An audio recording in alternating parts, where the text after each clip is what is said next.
practice is definitely not to assign homework over the breaks or over the holidays. Thank you very much. Mr. Roach, thank you so very much. Mr. Rogeman. Good evening, trustees. Buck Rogeman, principal of Forest Grove. I also wanted to kind of piggyback on the announcement that Mr. Roach just made and publicly state that Forest Grove's policy with homework is that we don't give it over breaks and holidays as well. Also wanted to just give quick recognition to our counselor Zoe Roach, as well as Hethel Patel and our PTA President Josh Miller, and all of the folks that are working to put together great activities for Kindness Week at our school next week. We're going to figure out a virtual way to be outstandingly kind to each other. And the PTA is going to do in kind of materials pickup fashion an opportunity for families to come by and get sidewalk chalk so you could write positive, wonderful messages around the neighborhood and brighten up the world one sidewalk square at a time. Thank you. Thank you, Principal Rogeman. Mr. Keller. Thank you, Trustee Pfaff. I'm Sean Keller, the proud principal at Robert Down Elementary, and I have a few events to announce. First off, we have our February PTA takeout dinner, and that's at Pizza My Heart next Wednesday from 4 to 9 p.m. at Del Monte Center. And also next Wednesday, for everyone in the community, PG Pride is their due date for their pasta dinner is next Wednesday, February 10th. So please order your pasta for Valentine's Day. This is replacing their huge event that will not be occurring this year, Taste of PG. So please, please support PG Pride. Just to help out Mr. Mejia, Mr. Schwartz has scheduled our Chromebook distribution and pickup on next week, on also the 10th. That'll be for 4th and 5th grade, and Friday the 12th would be for 2nd and 3rd grade. Also, we have Kindness Week next week. I want to thank Sandra Fruden, our outstanding counselor, for Kindness Week, and also thank a few secret teachers at Robert Down who are calling themselves the Do Good Crew, and they've asked students to be kind and make some videos thanking the staff for all their hard work. So we were able to watch the first one yesterday in our staff meeting, and boy, it was very special. And thank you to the Burkett family.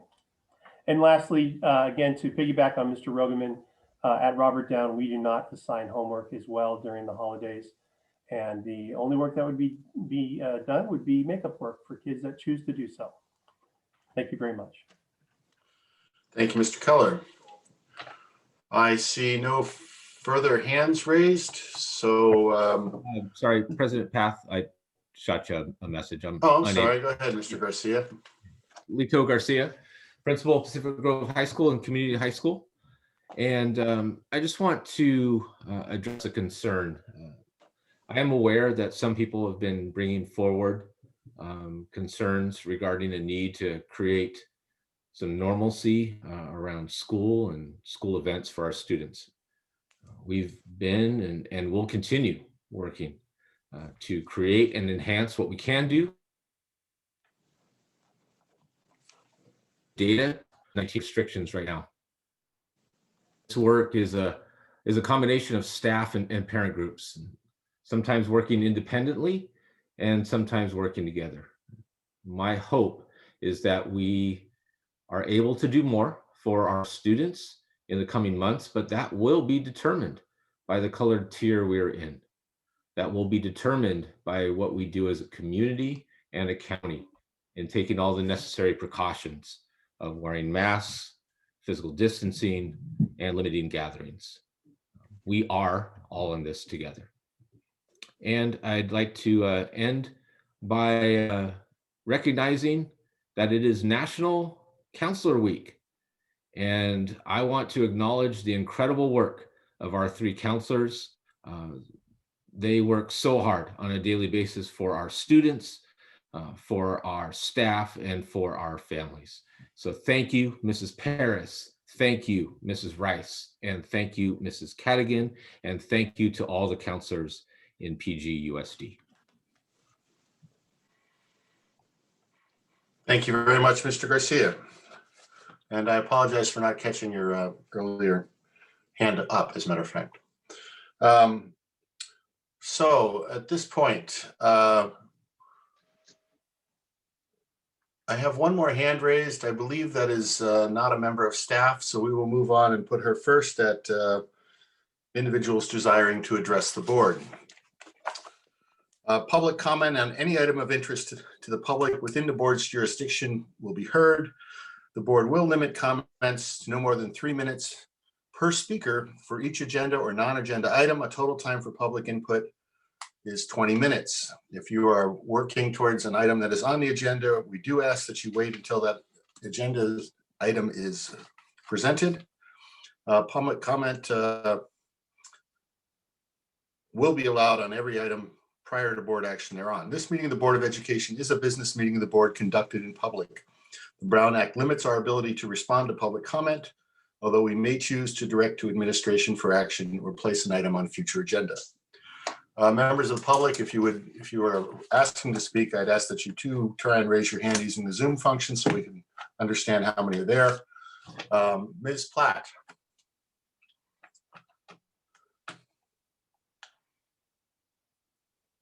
Yes, can you hear me?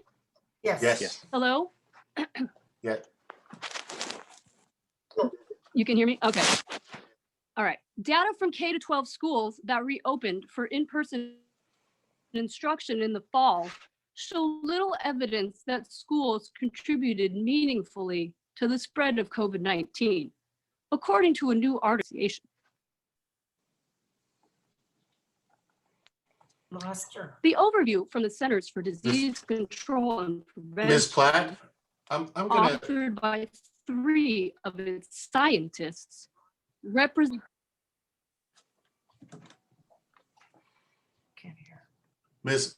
Platt, I'm gonna ask, I'm hoping The that you are, overview from the Centers for Disease Control and Prevention, authored by 3 of its scientists, a heated debate over when and how schools should reopen. Last spring and into fall, schools across the country closed, and many remain closed out of fear of the community-wide spread of the virus, much as nursing homes and crowded bars have done. The CDC report says data from reopened classrooms shows that the type of rapid spread that was frequently observed in congregate living facilities or high-density work sites has not been reported in education settings in schools. Meanwhile, evidence mounts of the social, emotional, and academic toll remote learning has taken on children, especially in already vulnerable, low-income communities. This was an article published from Biden CDC on January 26th. So the science shows our children can be in school. So please tell me why our children are not in school. thank you, Ms. Platt, for your comments. Any other member of the public wishing to speak right now?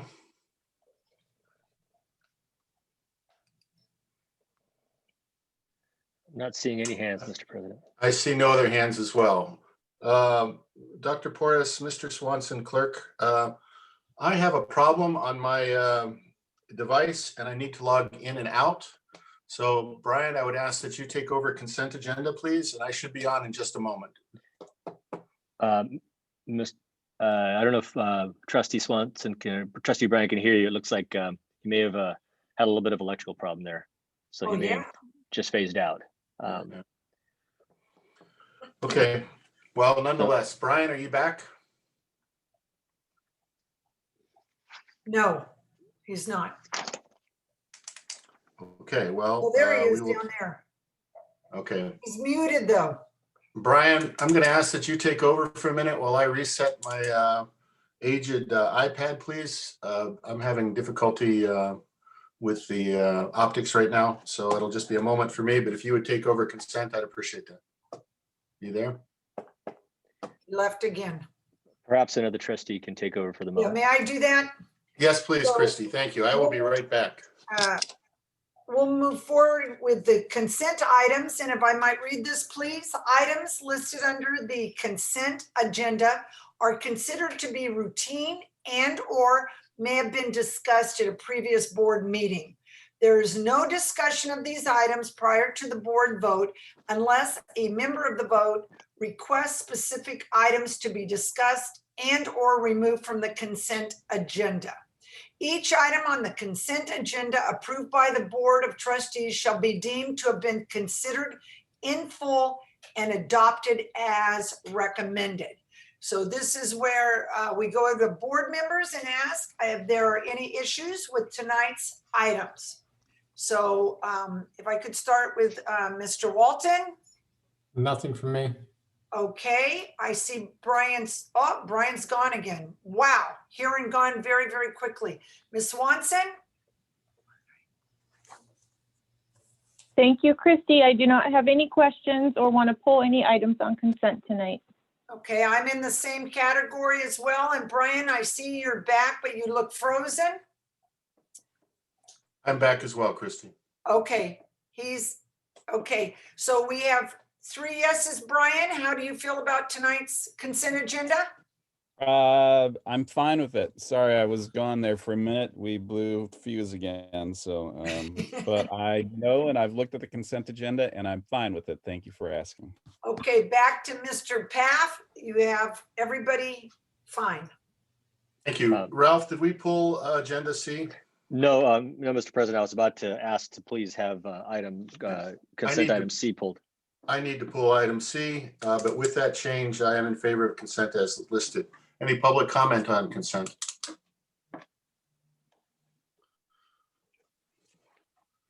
Seeing no hands go up. Do I have a motion? Oh, there is one. Student advisory. Mr. Hazen. He's muted. Hi, really quickly, I don't know if it's possible to get just a quick summary on consent item. I guess it was E, the contract with MOGA, or just to figure out, we can know what that references. Okay, I will pull item G then as well, because I think that question is not cursory. So we are asking to pull item C and G. Do I have a motion? Student advisory, any questions, concerns? No questions or concerns from me at this time. Thank you very much. Do I have a motion to accept as with C and G? F. F, Mr. President. Pardon There me. is no G. There is no G. F, okay. So I move that we accept tonight's consent agenda with the removal of C and F. Second. Roll call vote, please. Trustee Paff, Aye. trustee Brian Swanson, Aye. trustee Dawson, Aye. trustee Carolyn Swanson. On my agenda, it's G. Is that, I just want to make That is sure that correct. we're. On the revised agenda, it's G. However, Okay, we're going to come back to it no matter what the letter. So That's right. Thank you. okay, good. Just wanted to be sure. Okay, yes, aye. Trustee Walton, Aye. student advisory. Aye. okay, thank you very much. Let us discuss briefly item G. Dr. Porras, can you address that question? You know what? You know what? You're gonna have to help me on this one because the agenda I have is the older one. I have my revised one sitting on this side of my table. This is in regards to MOGO. Is that correct? That's correct. So whatever Yes. letter you have it as. Yes. I can ask Director Kelly if he wants to speak to that. Let me just let him unmute it since it's his item. Thank you very much. Okay, so that's with Monterey Urgent Care, and it's for our transportation department for drug testing and physical testing, which we're required to do by law. And the drug testing, it's a random poll. We get the notice, and then we have to send them down there to take the drug test. Physicals are either once or twice a year. And they go onto the driver's records. Thank you very much. With that in mind, unless there are further questions on that item from trustees, if there's further items, speak up now, please. Hearing none, any more public comment on that item?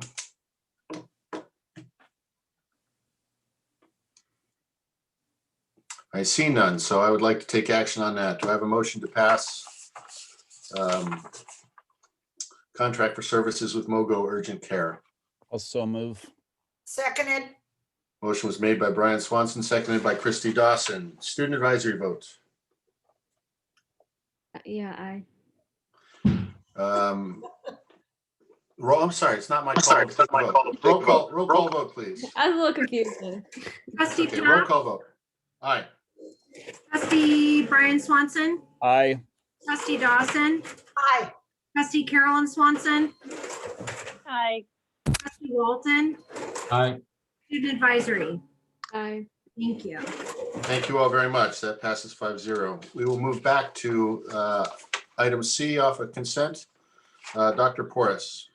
Thank you, Mr. President. You know what? This is my error, and so I very much apologize. On the revised agenda, this is actually D. It's the classified assignment order. That's the important part of this item. The reason that we're bringing this back for revision is that we had at the last minute an addition to the classified personnel assignment order, and in this case, it's the announcements of a retirement. Nancy Bernal, who's a confidential fiscal officer for the district office, a full-time employee, 12-month work calendar, retires effectively June 30th, 2021, after 15 and a half years of successful service with the Pacific Grove Unified School District.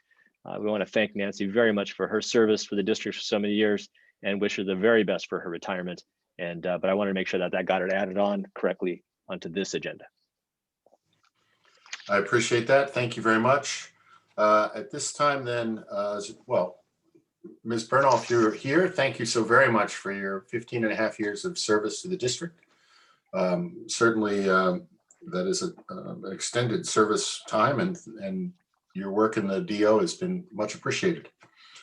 Board, I will go around starting with Ms. Dawson, going to Ms. Swanson, Mr. Swanson, and Mr. Walton. Any comments on this item? Ms. Well, Dawson? whenever anybody retires after serving the students, and I just thank you for your service. Carolyn? No comments on this item. Brian? No comment, thank you. John? No comment. Gabby? No comments. Thank you all very much. Any public comment on classified assignment order 12 with the addition of the announcement of Ms. Bernal's retirement? Ms. Chinbed-Dib? Muted. Hang on a second. There we go. There she goes. Thank you, President Path. I wanted to thank Ms. Bernal for 15 plus years with the district and wish her the best in a well-deserved retirement. Thank you very much. Do I have a motion to accept this item? So moved. Second. Motion was made by Christy Dawson, seconded by Brian Swanson. Roll call vote, please. Trustee Pfaff, Aye. trustee Brian Swanson, Aye. trustee Dawson, Aye. trustee Carolyn Swanson, Aye. trustee Walton, Aye. student advisory. I. Thank you. Passes 5-0. Thank you all very much. And again, thank you, Nancy, for your service here. With that, we move on to action discussion. First item is impact of COVID-19 on high school student grades. And that is a presentation by Mr. Garcia. Mr. Garcia? Yes, if it would be possible, we have actually embedded the request regarding the report that was written in our distance learning report that we will be doing later on. We have a slide deck in there with the presentation Okay. related. I'm going to suggest to the board, I have no issue with that, and we should move forward to the next item. And when we get there, if we have questions specifically on high school student grades as part of that information discussion, that would be great. So board, unless there's somebody uncomfortable with that, please speak up now. Otherwise, we'll move forward. Mr. Garcia, if I may, Mr. President, just in terms of this discussion is an action item and the presentations are information only. So if we're approving this as an action item, we do need to either approve the move your other item from information to action, or move or deal with this one in the action agenda. Well, if we can, I could bring up the presentation, distance learning presentation, just skip some slides down to that one if it would be better to go forward with it at this moment.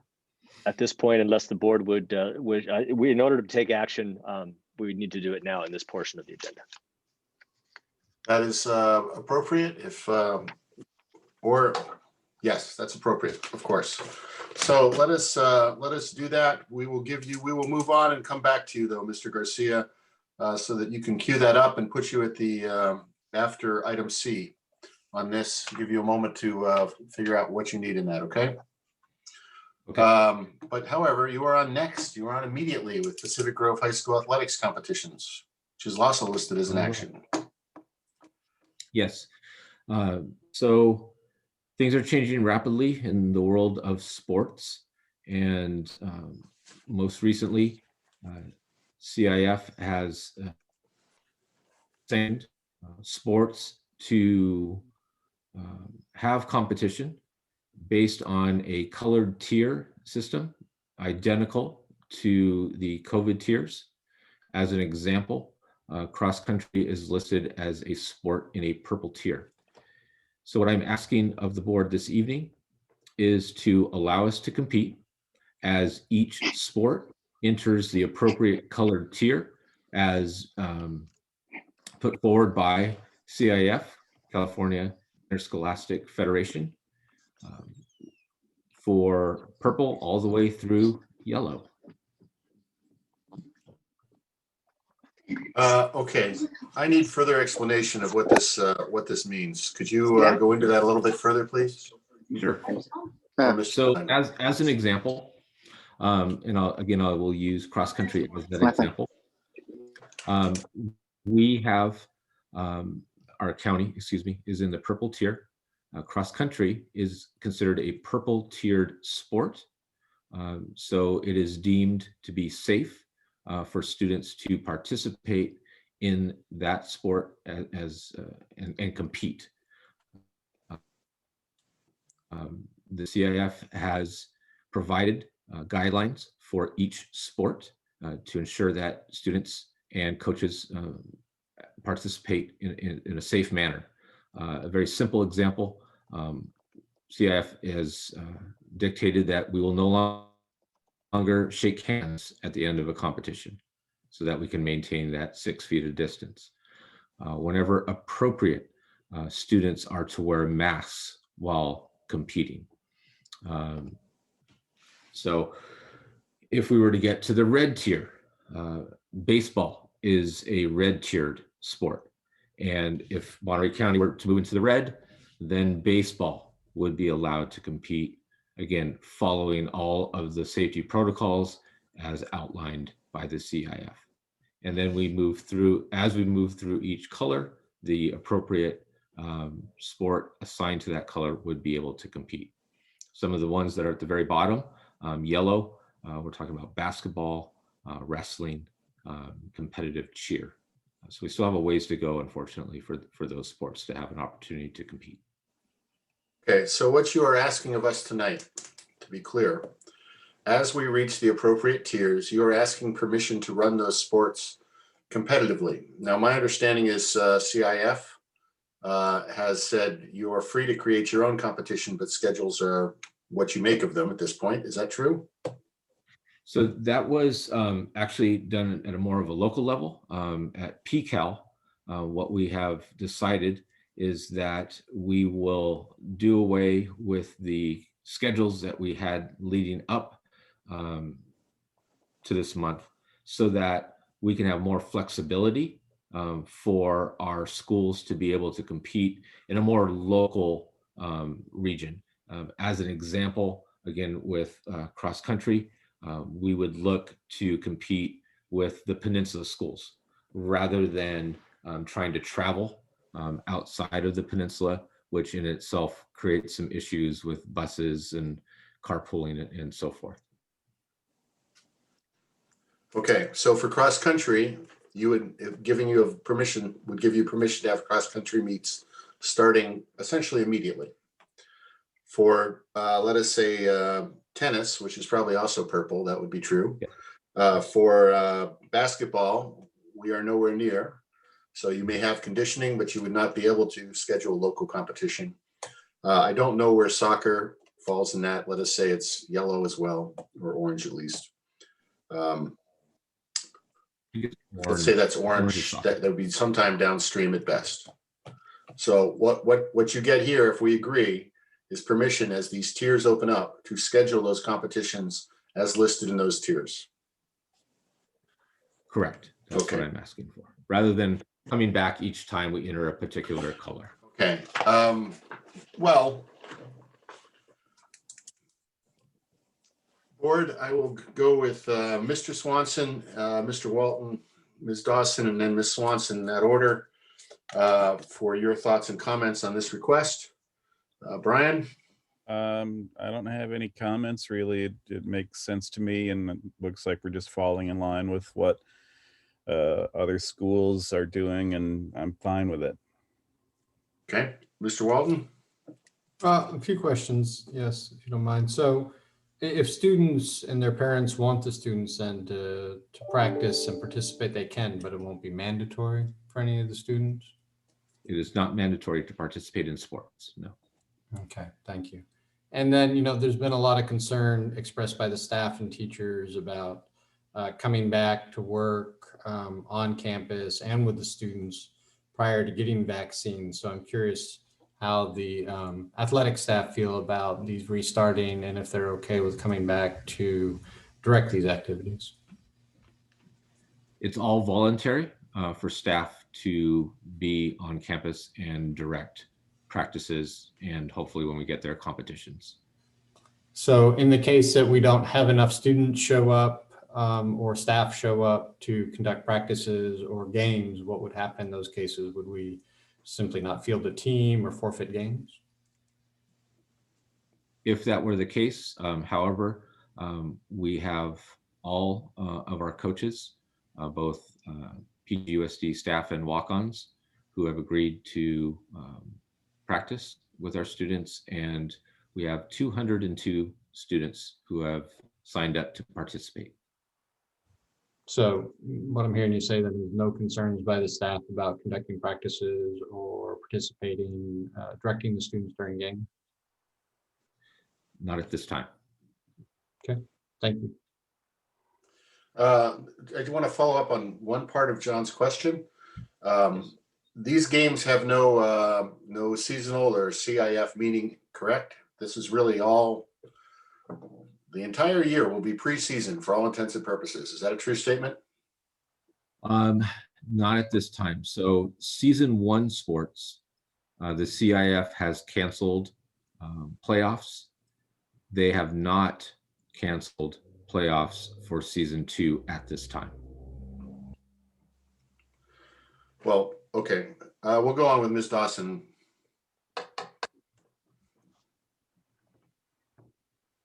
You're muted, Christy.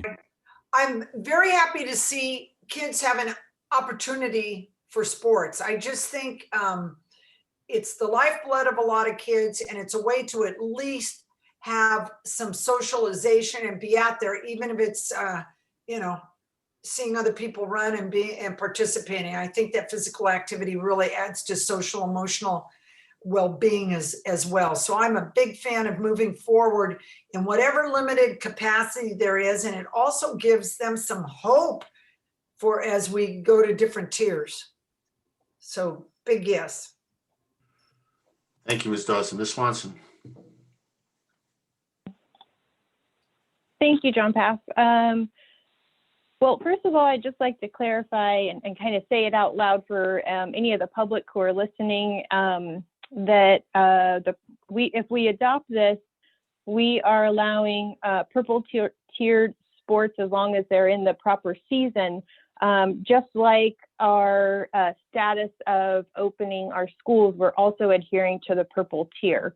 So I just didn't want anyone to listen to us possibly approve this and say, wait a second, why are sports okay and being in school isn't? So I just wanted to make that really clear that this is all, we're doing what we can in the tier that we are in. Secondly, just a really quick thank you to Principal Garcia today. He helped me understand all the acronyms surrounding high school athletics, which was an enormous help to me. So thank you, Mr. Garcia. And then my third comment question is just about programs like dance, for instance. How does that fall in? I'm not even sure that that is a sport under the CIF, but if it is, I know that we have a dance team and I didn't really see them anywhere in this. So you are correct, dance is not a CIF sanctioned sport. However, we have included them in this new round of getting students on campus. So they will be practicing a couple times a week on campus. Okay, and then I just have one follow-up question. So I know that right now conditioning is allowed and is happening. And then Mr. Garcia, as far as, so then I understand that the next level up is practicing and the next level is competition. So we've got conditioning, practicing, and competition. For the practicing part, where are we at for all of these? So the CIF has moved up practicing to include season 1 and season 2 sports. So we can begin practicing in essentially all sports. Thank you so much. You're welcome. Thank you. Again, I want to come back to what Mr. Walton asked and what I wasn't clear on my question, Mr. Garcia. Seasons to me, it's not, you've said that season 2 may in fact have playoffs, but quite frankly, in the grand scheme of this year, this is more about having any games whatsoever, and we're not really trying to keep track. Would that be a fair assessment? Well, yes, it would be, but there are playoffs for season 2. So whether or not we get there or not, we'll have to see. We're, as the PCAL decided, it was more important to just get kids out there and competing as we move through the colors, and that's why we did away with the schedules as we had designed before, which would have led to a more quote unquote normal season and opportunity to compete afterwards in championship opportunities at the CIF. Okay, thank you. Gabby, do you have comments? Yeah, I just have a short thing to add. I mean, obviously I may be a little biased because I'm very excited to hopefully start sports again, even if it is just conditioning. But I think everything, honestly, it was a blessing in disguise having all the seasons canceled, because it has allowed us to move forward with this and begin conditioning and practicing outside of like the CIF schedule, and just do it based on our local things. And so I'm just looking forward to that. And I think this is great. And even if we don't have a season, I'm glad we're at least making these steps forward and hopefully in the right direction. Thank you very much. With that, I'll open to public comment. We have a hand raised right now. Other members of the public, if you'd like to speak, please do raise your hand sooner rather than later for us. Thank you. Jennifer.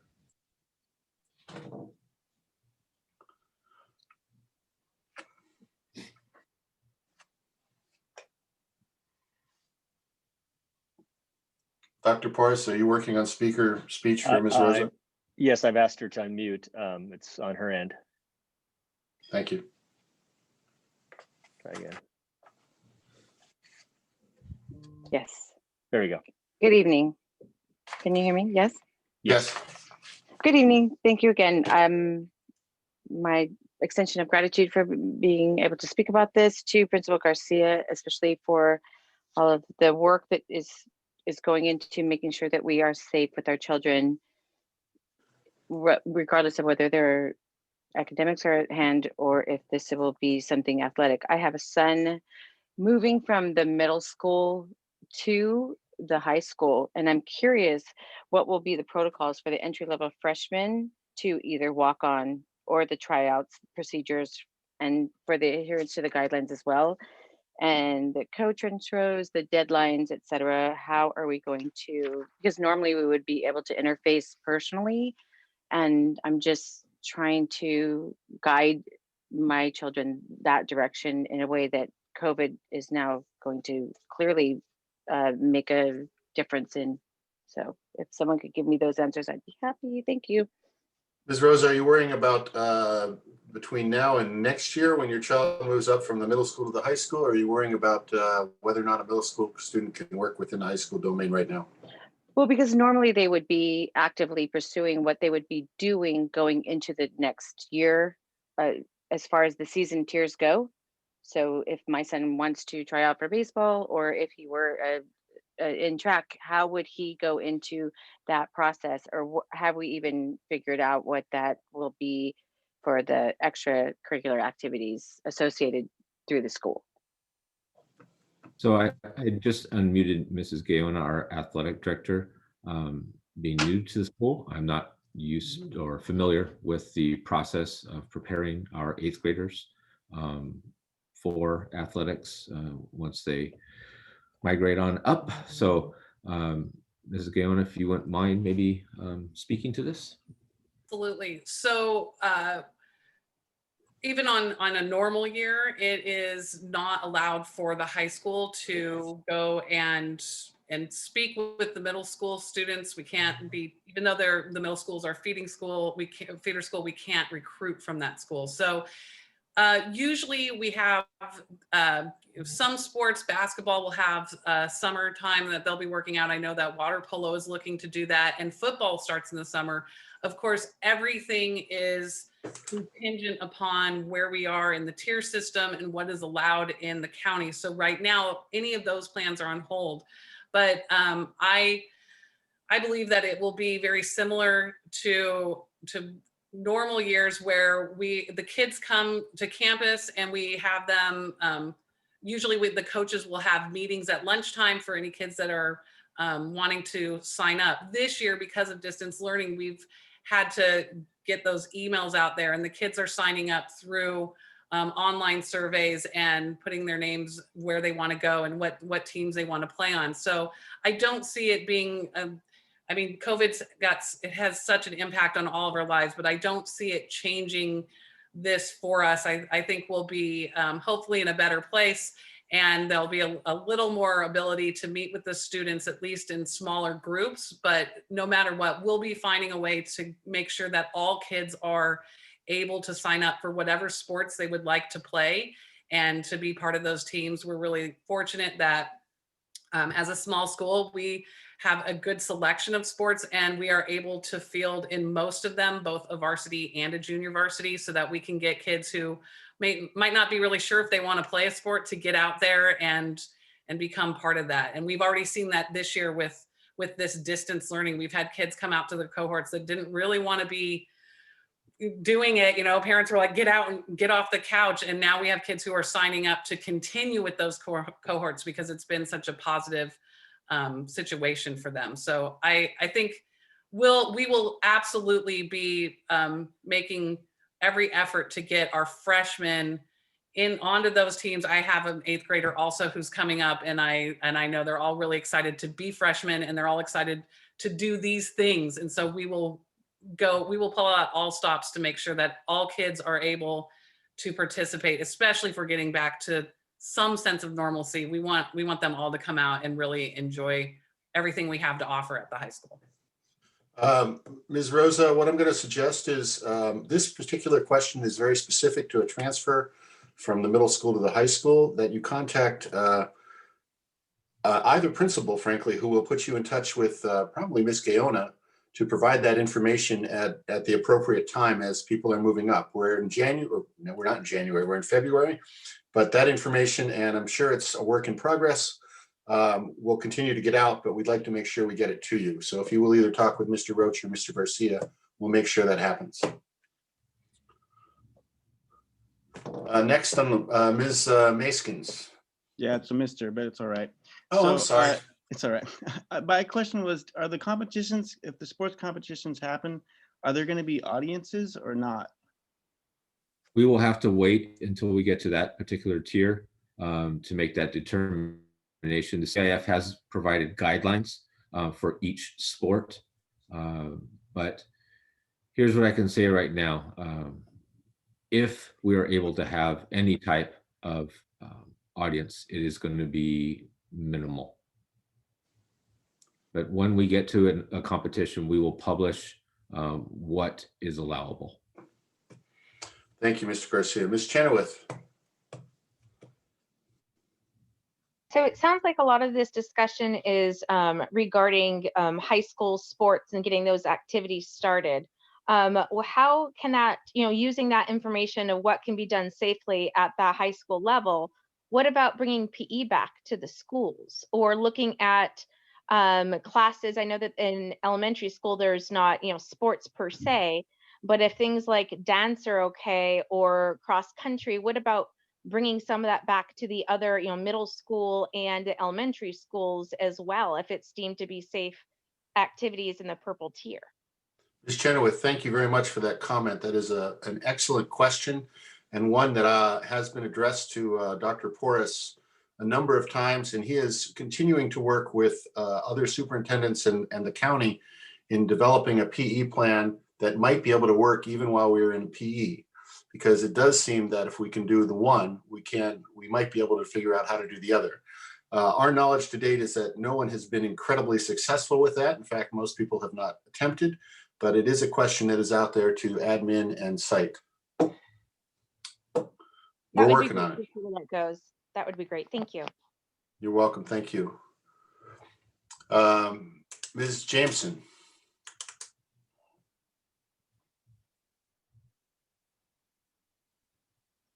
Hi, I just wanted to say I just really appreciate what the school's done so far, the high school's done so far with the conditioning. It's been a godsend to my son and all the coaches and everybody involved, Moscona, everybody, in making it safe for the kids has been fantastic. So I'm just glad that it's continuing, and I'm so grateful that it's moving forward into the practice zone. So that's fantastic news for everybody.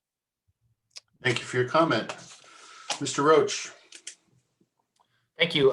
Just an update from the middle school. We have held a couple of coaches meetings, and we've filled some of our coaching slots. It's been a little bit challenging, but we want to at least be able to offer a couple of seasons for at very least conditioning. Also to kind of include some tutorials in Google Classroom so that students can practice these skills with actual equipment at home. We're going to be sending out this in a parent communication tomorrow. We hope to have a sign-up list up and ready for next week, and then turn around and start hosting some cohorts. Thank you, Mr. Roach, for that update.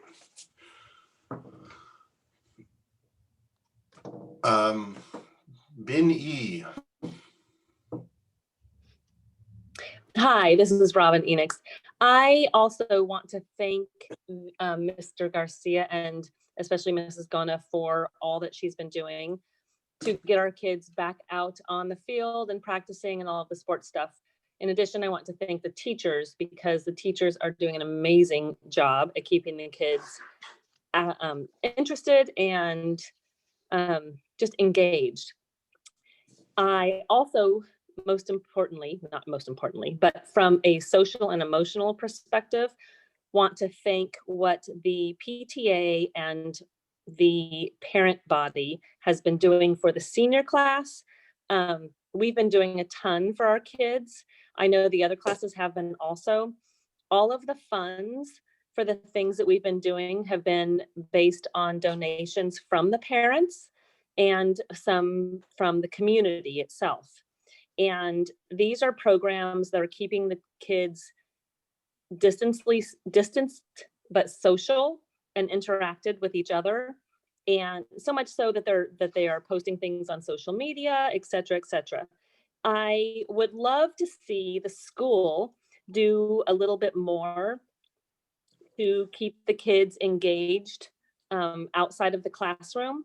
I understand that funds can't be changed from whether it's toilet paper and maintenance to, okay, we're going to take the toilet paper fund and put it into something for the kids socially, or, you know, distance learning or something like that. That's not my point, but it is, well, I guess it is a side point. I just want to really thank the people who are doing things to keep the kids engaged outside of the classroom, because they can't do it in the classroom. And I'd love to see the school do a little bit more. That's all. Thank you. Thank you so very much for that comment. And on that, I see no other hands raised. We will bring that back. The question in front of us, board, is shall we allow Mr. Garcia to open sports when opening is available without further interaction? And shall we allow him to open up at all?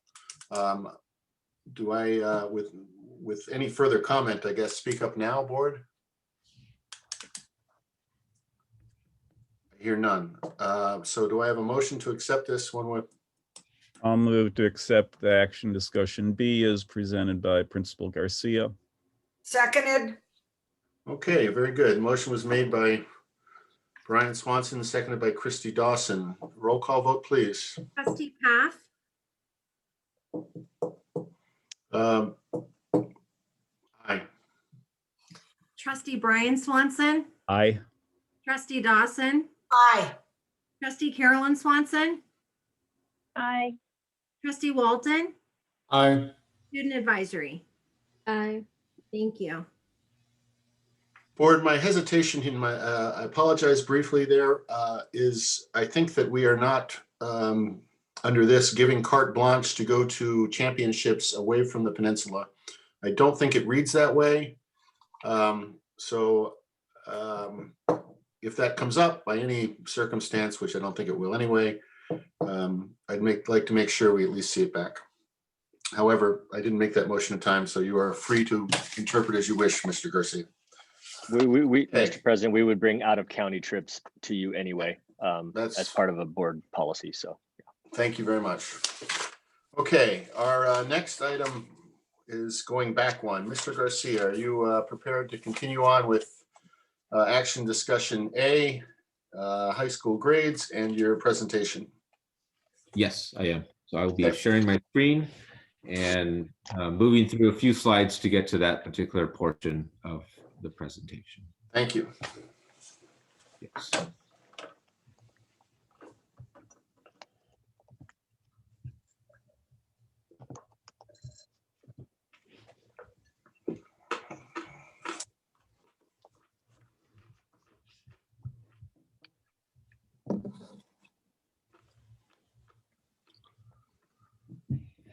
All right.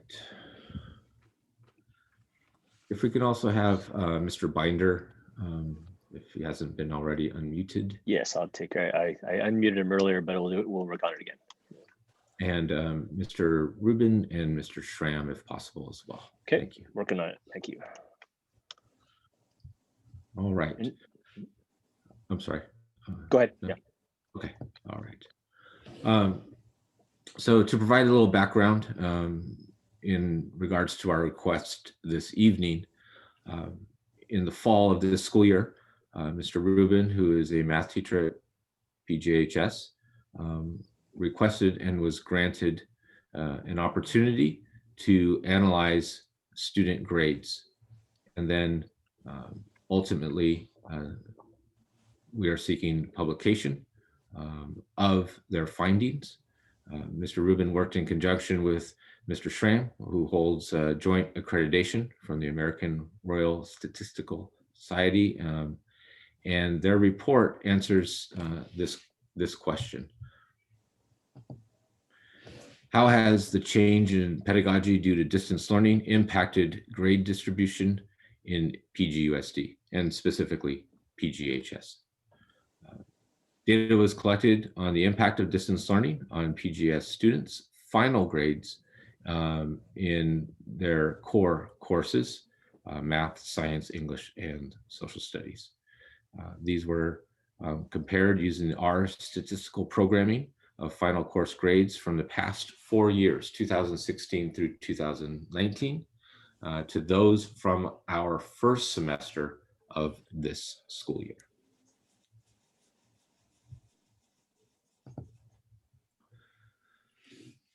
So here are the questions related to the report. What was done? Mr. Rubin and Mr. Schramm took a look at grade during 3 epochs, in person, hold harmless, and distance learning. In person was prior to March 13, 2020. Hold harmless was March 13 to the end of last school year, and distance learning is what we are currently in at this time. Why did they do it? Because to them, it was an obvious question to ask. And what did they learn? They learned that overall student grades were highest during hold harmless, and this was to be expected, and that generally they are higher during distance education in the 4 areas over in person. And below in the bottom right is a screenshot of the type of data that they received.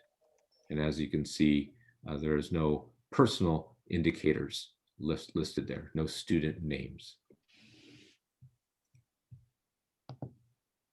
So the overall performance in the 4 core topics. And what you have before you here are 4 points, blue for English, red for math, green for science, and turquoise for social science.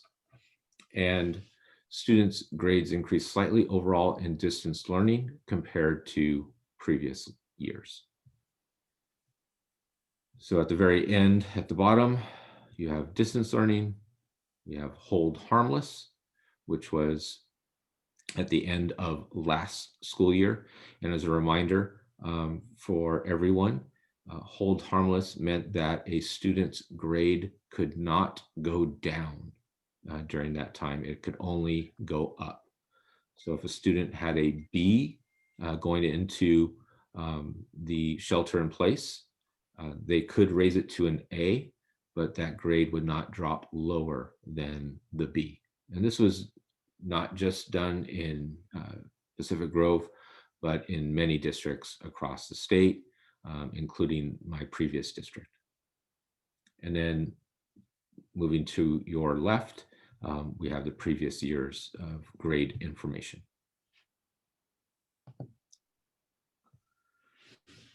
In looking specifically at D and F grades, D and F slightly diminished during distance learning compared to previous in-person years.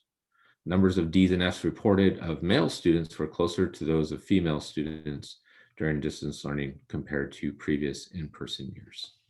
And so we have on this bar graph, males are in blue and females are in red. And we have overall in-person learning on the left, hold harmless in the middle, and on the right side, we have distance learning.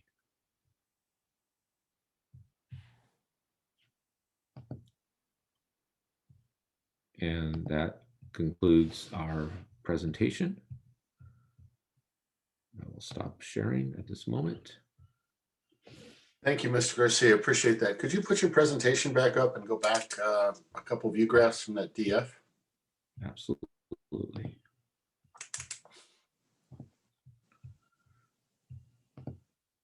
Like this one? Yeah, thank you. Sure. So I guess the question is, I mean, this is positive news. And it's particularly positive news if we feel that we are approaching the same level of rigorousness in DL. Is Mr. Rubin on? Yeah, I'm here. Isaac, forgive me, I'm going to pick you out because I know you're here. In your calculus class, are you feeling like you're being able to keep up the same pace that you have in prior years, such that if everybody with an A has an A, you know, this is a really rock solid item? Yeah, so what we're doing at least in the math department is we're not losing any rigor, but we are losing topics. So I'm currently, where my class normally is in January, and it's February in the quartermaster system that we're doing at the high school. So I'm probably only going to get through 70-ish% of a normal year's curriculum, but during that time, the 70% is being fully explored and the level of rigor is not being compromised. Okay, that's kind of what I wanted to hear. And I appreciate exactly what you just said. So what you're teaching, people are doing pretty well at, at least as well as last year, and certainly as good as average years. However, there is difficulty getting through the same amount of material using DL. Yeah, that is correct. The other thing to keep in mind here is, I know the math department and other departments as well, at the outset of distance learning, we recognized that assessments have to be a little bit minimized, given the fact that there's no good way to have 100% security on an assessment. And so grade categories were a little bit redistributed and reorganized. There's been an emphasis on classroom engagement and work completion on homework and other worksheets and stuff like that, so the test category for the grade has gone down. So it's just to keep in mind, the grades aren't necessarily reporting the exact same stuff. Certain types of students are doing better. Those students that are really diligent and turn in every assignment, those students are doing better versus the kids who may blow off 1 or 2 homework assignments and do really well on the test. Thank you, Mr. Rubin. Mr. Garcia and whomever else is in this, Mr. Binder, Mr. Schramm, I appreciate the presentation. I will move on to our trustees. Mr. Walton, in this order, Mr. Walton, Ms. Dawson, Ms. Swanson, and Mr. Swanson. Mr. Walton? No questions. Thank you. That was fast. Ms. Dawson. So when you say the test category has gone down, what I think you're alluding to is the percentage that testing would constitute the grade is lessened. Is that accurate? That is correct. That's to encourage students to complete their assignments and be more active in classroom discussions. Gotcha. So as an example, could you just talk about your class, what it normally is like in the math department? Is it? Yeah, so in my integrated math 3 class, typically assessments would compromise 85% of a grade, but this year they're only 70%. Okay. All right. Well, obviously what we're concerned about, and I was very interested to hear this, is, there's articles, there was a Stanford report in the last week that talked about, I think, 1/3 of a year in English classes is lost, and math is always hit harder, but they're guessing, what nationally we're going to see lost in our students with the distance learning. So I really appreciate the efforts to keep kids engaged. The grades, obviously, you're not comparing quite apples to apples. So it does look good, but I think what we're going to see is next year we'll start to see more things.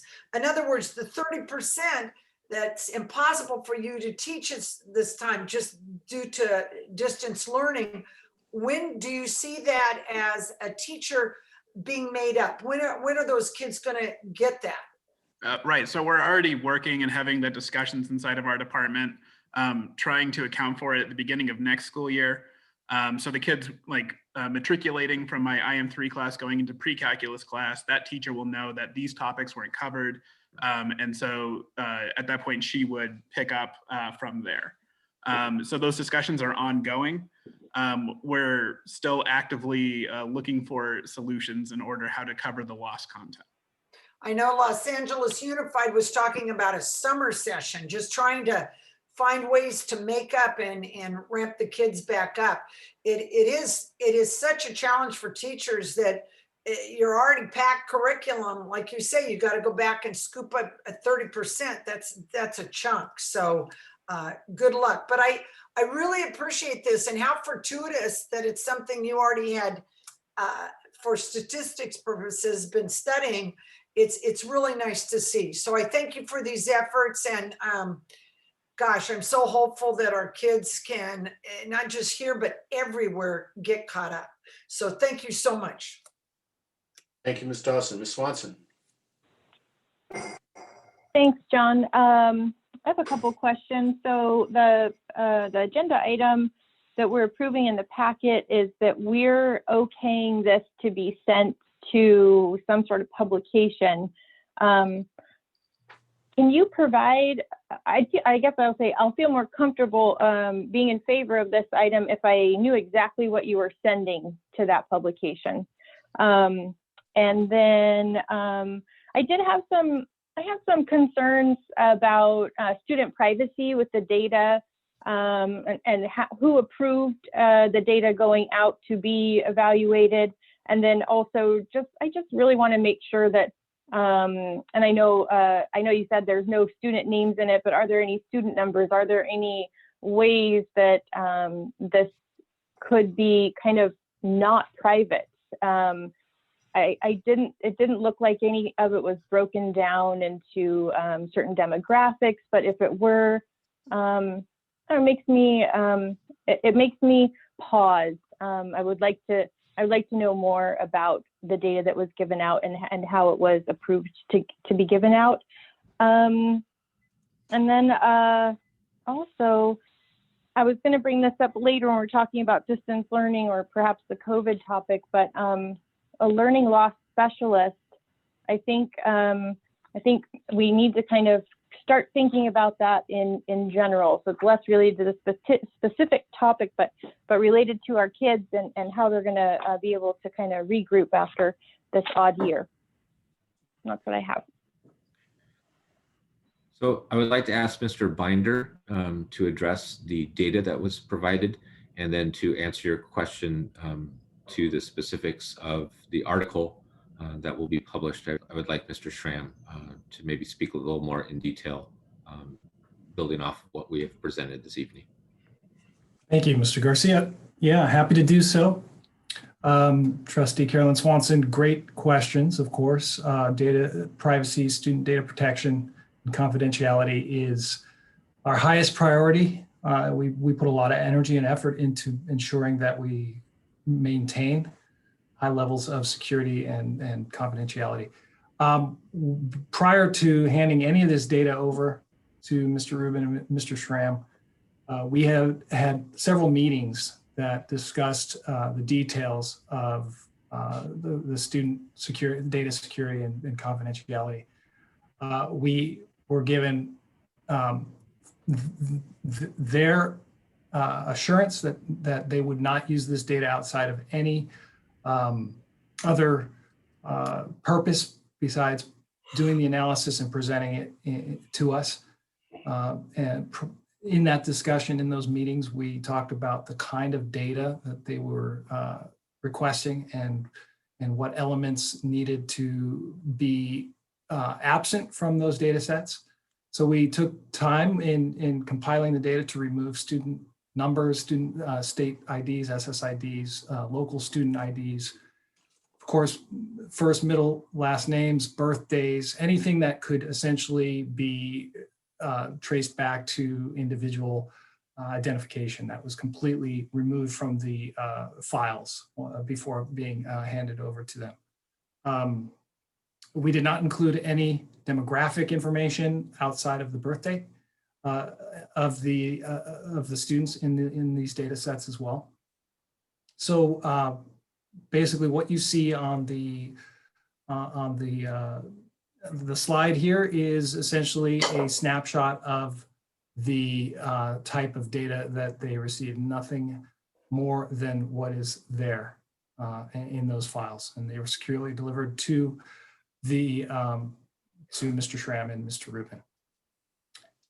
So that in itself kind of speaks to the point I made earlier, which is really we came into this with a complete mutual understanding that confidentiality and student information security was going to be a prerequisite for any of this work.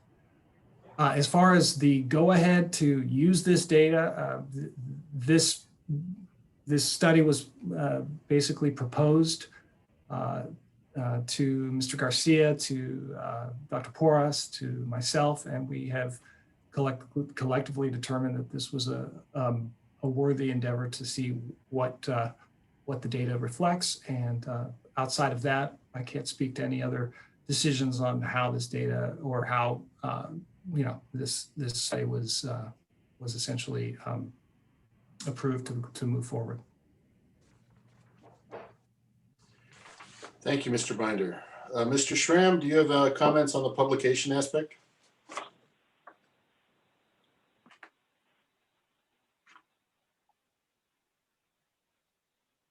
I'm unmuting him again right now. Thank you so much, and thank you for interpreting my my mute signal. I'd like to quickly add to Matt Binder's excellent comments on privacy and security. What you see is what we had. So this was what we would call a bag of grades. So each grade has a course, a gender, and a grade level assigned to it, as in freshman, sophomore, junior, senior, but no other identifying characteristics other than that. So we are able to make a course understanding of how the students did in particular courses. But one of the things that we were not able to do would be to identify subsets or correlations. We would expect that students who were doing bad in one class would be doing poorly in a variety of classes. But I don't want to handle that data. And if that's a direction that you want to go at some point in the future, I would insist on doing that in PGUSD's data infrastructure, not my own, because privacy is of the utmost importance. As for the article itself, I'm very happy to provide a copy. I just need Mr. Garcia to tell me what the right mechanism for that is, if he should provide it to you or how that actually works. But yes, I'm very happy for you to read it. Our targeted publication is Significance, which is the member magazine of the joint American and Royal Statistical Societies. This is good work, and when you do good work, you owe it to the profession to share it with other professionals, because we would like to encourage other people to ask this question. And the one final thing that I'd like to address that is not part of your question, but if you'll indulge me for a second, I believe that this is a very highly localized result.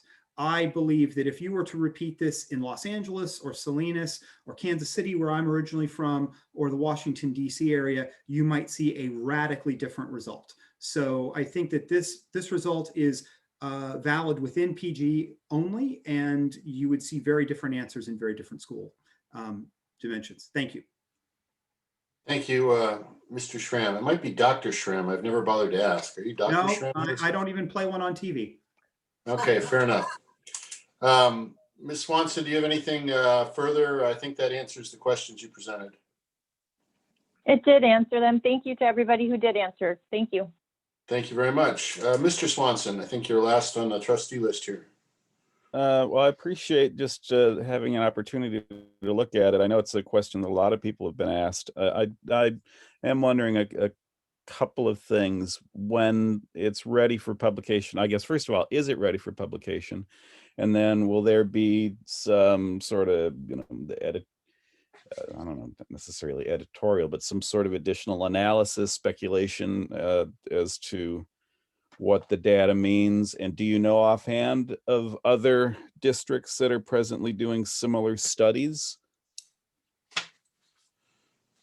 I have colleagues who teach at Notre Dame, and I have colleagues who teach at Wake Forest who are asking similar questions. As far as is the work written? Yes, it's written. And I'm whatever the correct mechanism to provide an advanced copy, I'm happy to do that. My own personal view on this is that this stands as a complete body of work, period.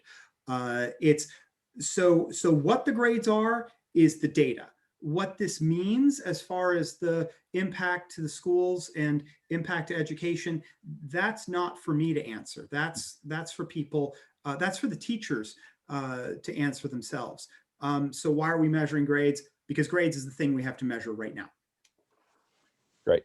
Great. All right. Thank you. It's interesting to see where we are with the estimation that we're at about 70%, or that we'll get through 70%. I think, Mr. Rubin, that's what you were actually saying, right? Was that you thought you'd be able to get through about 70%? That's a rather unique number to myself. I know other math teachers are in a similar boat, but other subjects may have a different percentage to give you. Okay. All right. Thank you. Yeah. I mean, it'll be a big challenge for all of us as we come back into the next academic year. And how do we manage that? Because it's not going to be equal for everybody. I don't expect any, an answer on that at this point. So, but thanks to everybody involved in putting this together. I took screenshots throughout, and I'll be looking at it further later on too. Thank you. Gabby, do you have a question? Mr. Garcia, you can undo your screenshot. Gabby, any questions or comments? Thank you. No, I don't have any questions or comments right now. Thank you. Thank you. I see one member of the public. We will open up to public comment here. If you have questions, please raise your hand. Ms. Davies.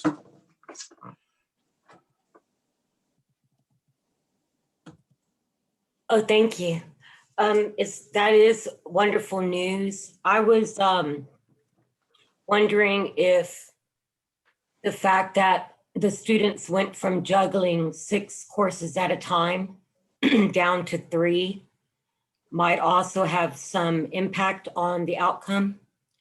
And if that was a variable that was considered, what implications might that have for us moving forward when we develop our master's schedule? So I guess my question I would think we should look at is it advantageous and more supportive of students to focus on 3 subjects at a time rather than 6? So all we have at this point is the fact that grades did go up by a little bit. The explanatory variable is still unknown. It could have been 3 classes. It could have been that, everyone's home. So, parents are looking over and yelling at their kids to do the schoolwork. It could be a whole bunch of different things. And that's really the next question for us at the high school to answer. Why is it that kids are doing slightly better? And can we replicate that when we go back to in-person learning? Thank you. Seeing no other hands, we will move forward. In this particular instance, I make a motion that we accept this study for publication. I think that it is a blind study. We do not have any recognizable data. I think that it is good to see someone taking our data, and we have systems, SIS systems specifically to collect it. And I am quite happy that we have actually tried to determine, this particular item. How are our students doing in this? So I make a motion to accept the publication request. Seconded. Roll call vote, please.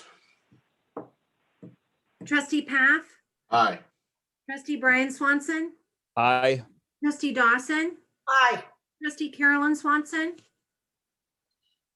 I'm sorry, I didn't say earlier, John Paff, but I would like to see this come back March 4th with what we're approving to be published. It's not. Well, I do not accept that change to my motion as presented. Okay. So So is then, no. Okay. Trustee Walton, Aye. Student Advisory. Aye. Thank you.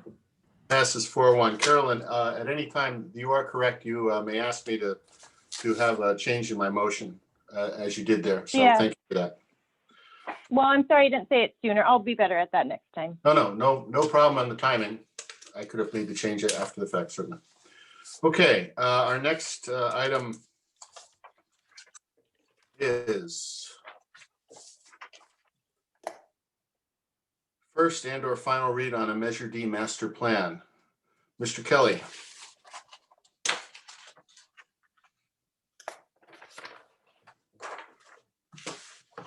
All right, you hear me? Yep, there you go. All right, good evening, Matt Kelly, Director of Facilities and Transportation. I'm gonna share my screen.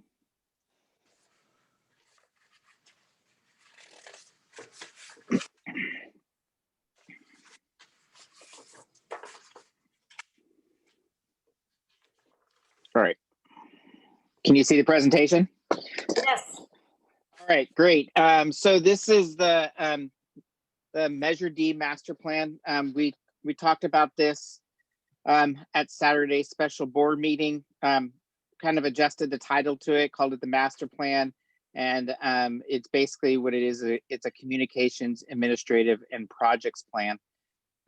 What we're asking is this to either be a first read, which then I would receive comments back from the board and or the public, make those adjustments, and then bring it back for a possible final reading at the first meeting in March.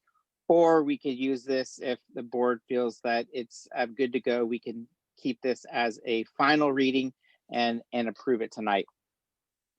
With that, I will go to the next slide. So here's the communications plan. Go over that really fast. The goals of the communication plan is obviously to inform the board, can have consistently demonstrate transparency, promote good news to the public, and then communicate and link bond progress to the district's commitment to the voters, educate stakeholders to the why of each project. And this last one you'll see in all the goals, and it's build and maintain community trust. Our target audience ranges from the Board of Education and the Bond Oversight Committee to staff, parents, PTA, our neighbors, our taxpayers, and other intergovernmental agencies that we want to reach out to. Basically, all the voters, Pacific Grove, that voted for the bond. Methods, obviously we'll be communicating at the Board of Education, bond oversight committees. We will have a Measure D page on our website. It'll be either by print, social media, by newsletters. We'll reach out to, we've already started getting to school site councils, and then also provide signage where we can provide signage in front of projects. Here is the communications plan. So basically in the plan, we've laid out each audience, when we're going to communicate, what the purpose is. For instance, regularly scheduled board meetings will be given updates to the board, either bi-monthly or monthly. I think we had a little bit of discussion on that on Saturday. I don't know if we finished that discussion on when the board wants regular updates. And then obviously the monthly updates will be by newsletter. And we really want to use that newsletter and the school site councils as our primary way of doing those updates. We're also doing a yearly update to all all voters and all taxpayers, to get out and get them information. We started looking into a type of newsletter where we can promote them to go to our website and then actually sign up for a newsletter and receive that monthly newsletter each month. So that way we can kind of track how many people we're communicating with, and if we need to re-look at how we're communicating or how we're reaching out. Again, we just go through all the different parties and how we're going to communicate with them, how frequently we're going to communicate with them. Our administrative plan just kind of gives us a plan on how we're going to go about the day-to-day business, how we're going to get projects approved. It's really, the goals are for consistent decision making, to have effective and efficient oversight, have more transparency to the project approvals, and allow for effective project planning, which basically just means giving us enough time to go into design and plan a project before it's built. So here we have, again, our plan on how we're going to do that. The projects plan, the first one obviously being tonight, we'll get that initial approval. But anytime a project is, or the project plan is adjusted, that'll go back to the board for approval. And we'll go through the project plan here after this. And then scope and planning, that'll either be face-to-face with principals, school site councils, and we'll do that in those meetings. Contracts will either be on consent or action, just kind of depending on how big a project it is and how big the contract is as well. All the construction contracts will come to the board for action, and so will material purchases. And then upon final approval of project, contract, material purchases, and preventive maintenance plan for the improvements will be included. So basically what one of the things we concluded, or we talked about at the meeting, was putting a preventive maintenance plan to each of the projects that or items that we purchase, if we can. Obviously, there might be some things there is no maintenance plan, but for the most things, we will have a maintenance plan that will either include in the board cover or in the backup of the contract or purchase order to the board. Site project admission, we have a mechanism for staff to be able to submit a project either to myself, the principal, or the school site council. We'll review the project and then discuss it at a school site council meeting. And then from there, if we decide that we're going to take it to the board, we'll put it on the projects plan and then have the board approve it as an adjustment to the projects plan. And then obviously bond oversight committee, they will meet once a year and provide a report to the board once a year. And this is the bond oversight committee does not define projects. It just assures that we're spending the bond funds appropriately. Now our projects plan, goals there is to prioritize the maintenance needs of the district, provide a cash flow of spending. So it basically gives us a plan as the money comes in and tracks our cash flow. So we have enough money to do these projects, and then establishes timing of system replacement. So even longer, 25 years, 30 years, when we have to replace it again, it gives us an idea of how long that system's been in place. And again, we're building and maintaining community trust. This is the breakdown of each series. Series A, which we're looking at starting right now, is 6 million. Series B, in about another 2 years, goes to 6.5 million, and then up from there, 8.3 and 9.1 million, for a total of 30 million over all of Measure D. So here's the first year one projects. I did add this, we talked about a little bit, and this was taken from our staff and community survey. And what it does is gives each board, or gives each project where the more likely answers were from the survey. So like if we look at exterior painting, we can see that the staff, they 49% of them would be more likely to agree that we need to do painting. The community, 55% of them thought that painting and dry rot were important. So for those projects that we have that identification or that category to, I put that in there. It's just another way the board can look at it and compare the projects with what the survey had to say. So this is what we're looking at right now for year one. Then we have, the circle ones are the ones we've already approved as priority projects at the last board meeting. And then here's years 1 and 2. These are projects I'm just anticipating will go longer than just a year. So we'll start them probably now. They'll go about 2 years.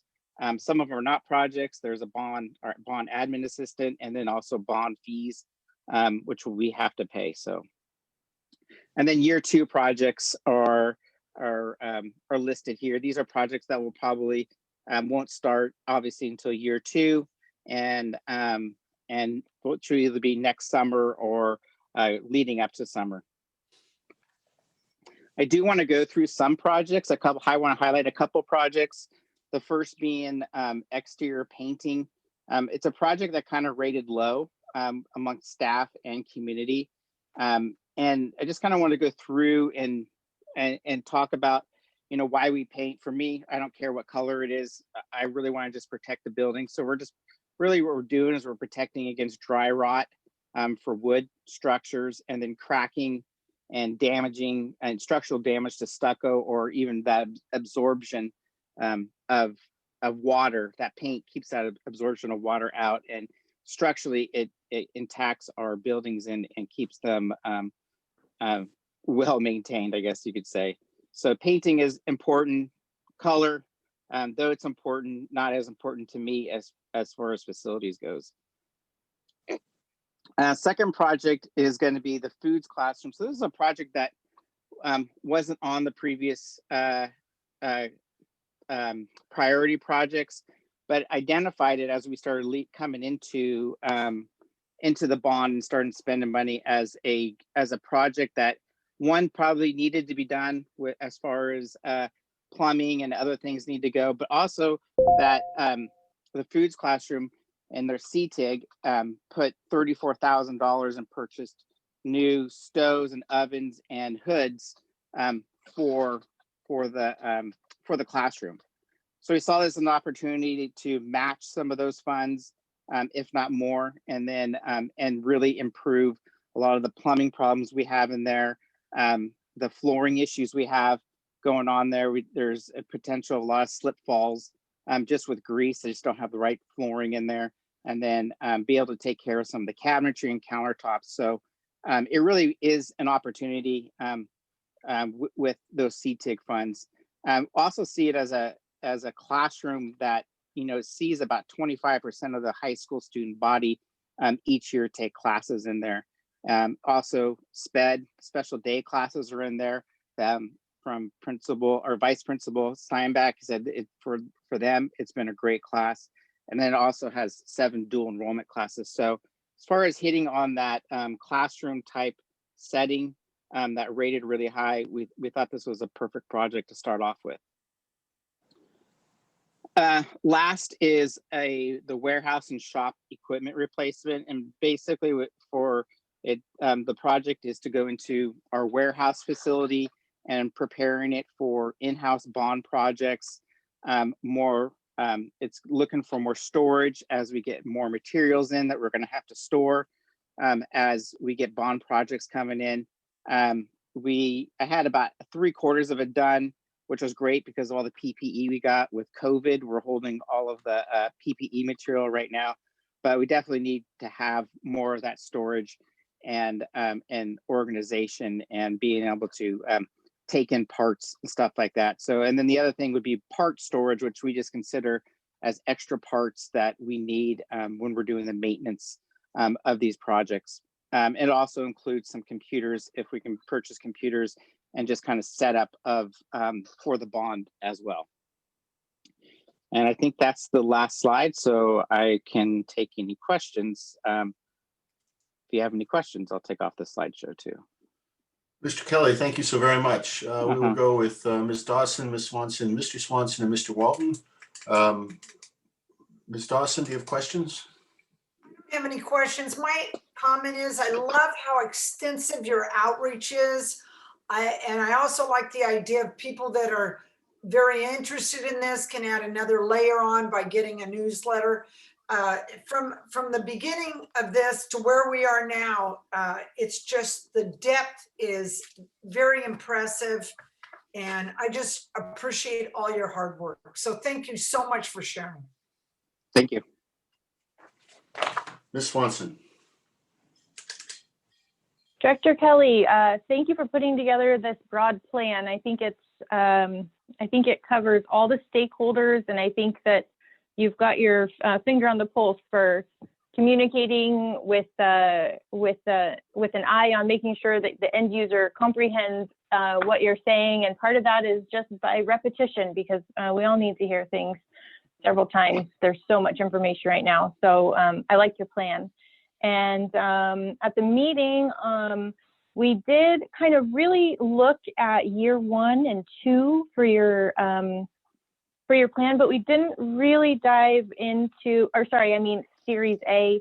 No, I do mean year 1 and year 2. Sorry, we didn't really look into the further parts on it, and I know that tonight's item is kind of like approving all of it. So I was wondering if you had anything you wanted to bring up specifically in those further on years that we didn't really talk about at the meeting. I'll leave that question there and let you answer it if you want to before I go on. Yeah, so the further on projects are still consistent with HVAC and roofing and painting, playground replacement, more maintenance stuff, and flooring too as well. At the end of the day, I think we've allocated, or we still have left to spend, is about $3.5 million.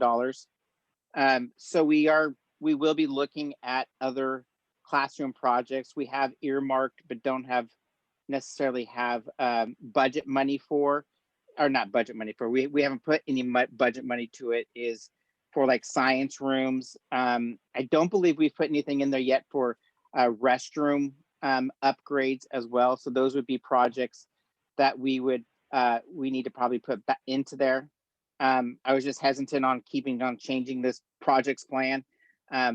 But yeah, those are definitely things that we need to look at and do in the near future. Okay.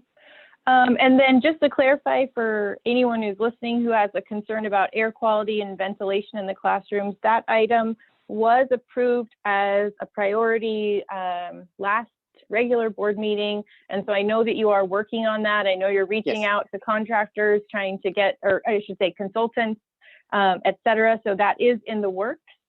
And yeah, go ahead. Yes, that is definitely in the works. We've got, I got a couple things we're looking at. Basically, what we talked about before, we're concentrating on the filtration of air without having to replace the entire unit, which we don't necessarily have time to do. And also something that's going to be able to, we're going to be able to use in the future as well. So, so yeah, we got some good ideas. I'm trying to get some more consultants on board to give us, or not more consultants, get a consultant on board to give us kind of feedback on some of those materials, on how well they work.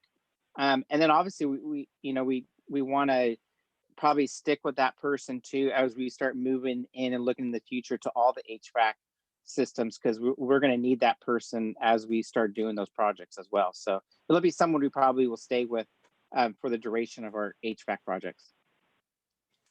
Mm-hmm. Okay, thank you so much, Director Kelly. And I'd like to just piggyback briefly on that. The original HVAC number was across a number of years, and as Ms. Swanson pointed out, that is all essentially tried to move into year 1 here, understanding the concerns about our heating systems in various schools, and of course the complication created by COVID unto itself. So thank you for bringing that up. Mr. Swanson.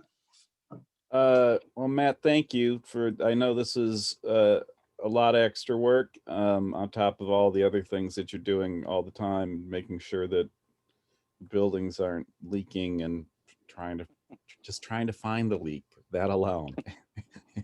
So I know it's extra and it's really appreciated, I think, not only by the board, but by all the stakeholders, the community at large. I know this was explained in sort of very broad terms initially, what we were going for and why we were looking for this money. And I think this is going to help anybody who was ever wondering so much more easily define what's happening. And I love that there's a combination of different things. Not all this stuff is sexy. You know, you got to make sure that you cannot have rotting wood. And every John Pass said once, anybody who owns a house in Pacific Grove has termites. Doesn't matter if you just, if you had it taken care of last week, guess what? This week you have termites again. You just don't have as many of them. So, but it's all necessary stuff. I appreciate how thorough it is. I love that there's a communication plan set forth.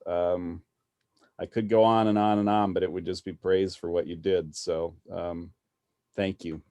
Appreciate it. Thank you. I got a great crew that we all work together with. So kudos to those guys as well. Indeed. Thank you, Mr. Swanson. We'll move to Mr. Walton. Thanks, John. Yeah, I appreciate the presentation. I like the communication plan and the feedback loop. I think, for those of us that don't get to go to the school sites every day or as frequently as we'd like, the people there at the sites, the staff, the administration, the teachers probably are the most knowledgeable. So the fact that you have the ability for them to have input into the plan and have those on a list and keep those refreshed on a regular basis as priorities change and people provide input, I think that's critical. So we need to trust them to help guide us in this. Just to clarify on the maintenance plan, I think you mentioned that we discussed on the Saturday meeting. What I'm really concerned about there when future items come back is, when we approve things with one-time bond money, we don't always consider the long-term maintenance implications. And so either we don't set aside enough money to maintain them, or we hope in 10 or 15 years we can pass another bond to make up for the maintenance that we deferred. So I would just like to see us be more prudent about when we fix things this time, that we put a plan in place to keep them repaired and not hope for future bond measures, or we don't build things without a maintenance plan in place. Okay. Thank you, John. I haven't added much in the comments on this. Matt, thank you so much for putting it back together and for bringing it back. And frankly, for members of the public, this is the third time in the last 3 weeks we've asked Matt to reorder, put some stuff down that we think is a higher priority. We think that the public has come back and asked for a higher priority on. And that shuffling takes a little bit of effort, takes some thought to put it forward. I look forward to moving forward on these. I look forward to real numbered values. It turns out things don't really end in 0.00 frequently. But I really appreciate your work here. And frankly, I appreciate, I think we had 108 members of the public on at one point. I really appreciate the citizenry of Pacific Grove Unified School District in providing us this opportunity. We are going to continue to try and make these buildings the best towards education we can, and the facilities overall. I believe we have 43 acres, and I don't know how many buildings. It is non-trivial to keep them moving and keep them in pretty good shape. And it means that sometimes you have to look, and as was said, you just have to bite the bullet and say, okay, well, we're going to fix this tomorrow. That's what's next on the list because it needs to be done.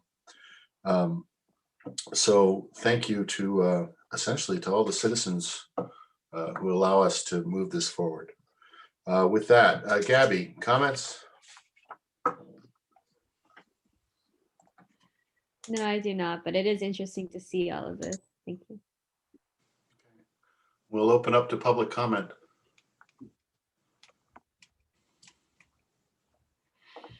Ms. De Silva. Yes, hi. Can you guys, I'm just double checking you can hear me? Yep. We can hear you. Okay, great. I am an employee at Forest Grove School, and I just want to attest to the amount of work that Mr. Kelly has to do. And I really would appreciate if the board might look at the staffing that the maintenance department has. With now that Mr. Kelly has to deal with Measure D improvements, he has to deal with COVID, decisions that he has to make, and really look at the amount. We just stated that you have 43 acres for PGUSD. We have what, 2, maybe 3 groundsmen that are responsible for upkeeping the grounds for 5 school sites. Mr. Kelly doesn't even have an assistant to help him with decisions. So just as an employee and as a parent, it would be great if we looked at the staffing that the maintenance department has. We haven't even replaced Ms. Stack's position for transportation and bus staffing. So Mr. Kelly has a lot of work to do. And I really feel like the maintenance department is understaffed and really needs to be looked at and readdressed. Thank you. Thank you so much, Ms. De Silva. Mr. Keller. Thank you, President Papp. As a former CTE incentive grant writer, I wanted to thank Mr. Kelly for including the culinary classroom in his plans. This means that the district is truly living up to the part of incentive in incentive grant, because that grant was to guide districts into providing more monies into the CTE program. So again, thank you for that. Whether there's any money left in this grant, I would like us to consider other career pathways other than culinary. They're all state-of-the-art and they all deserve state-of-the-art buildings and programs. So thank you very much. Thank you, Mr. Keller. Mr. Thomas.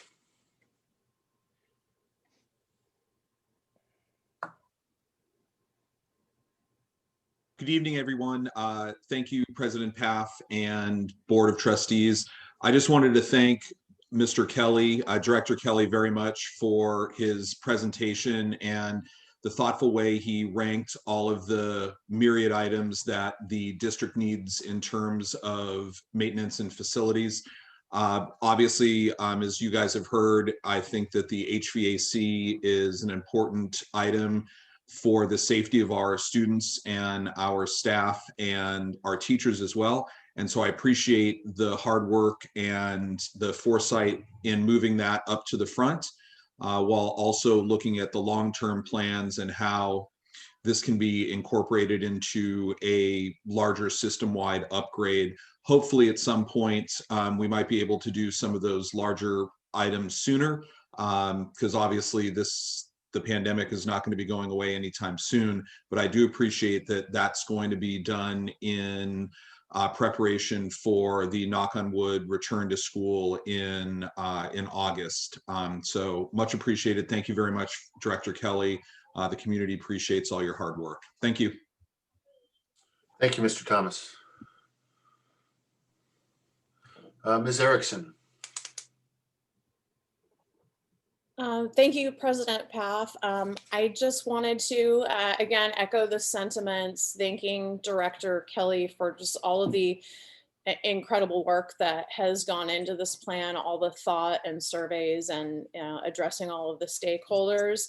And of course, I especially wanted to thank you for your support and prioritizing the career technical education program at PG High.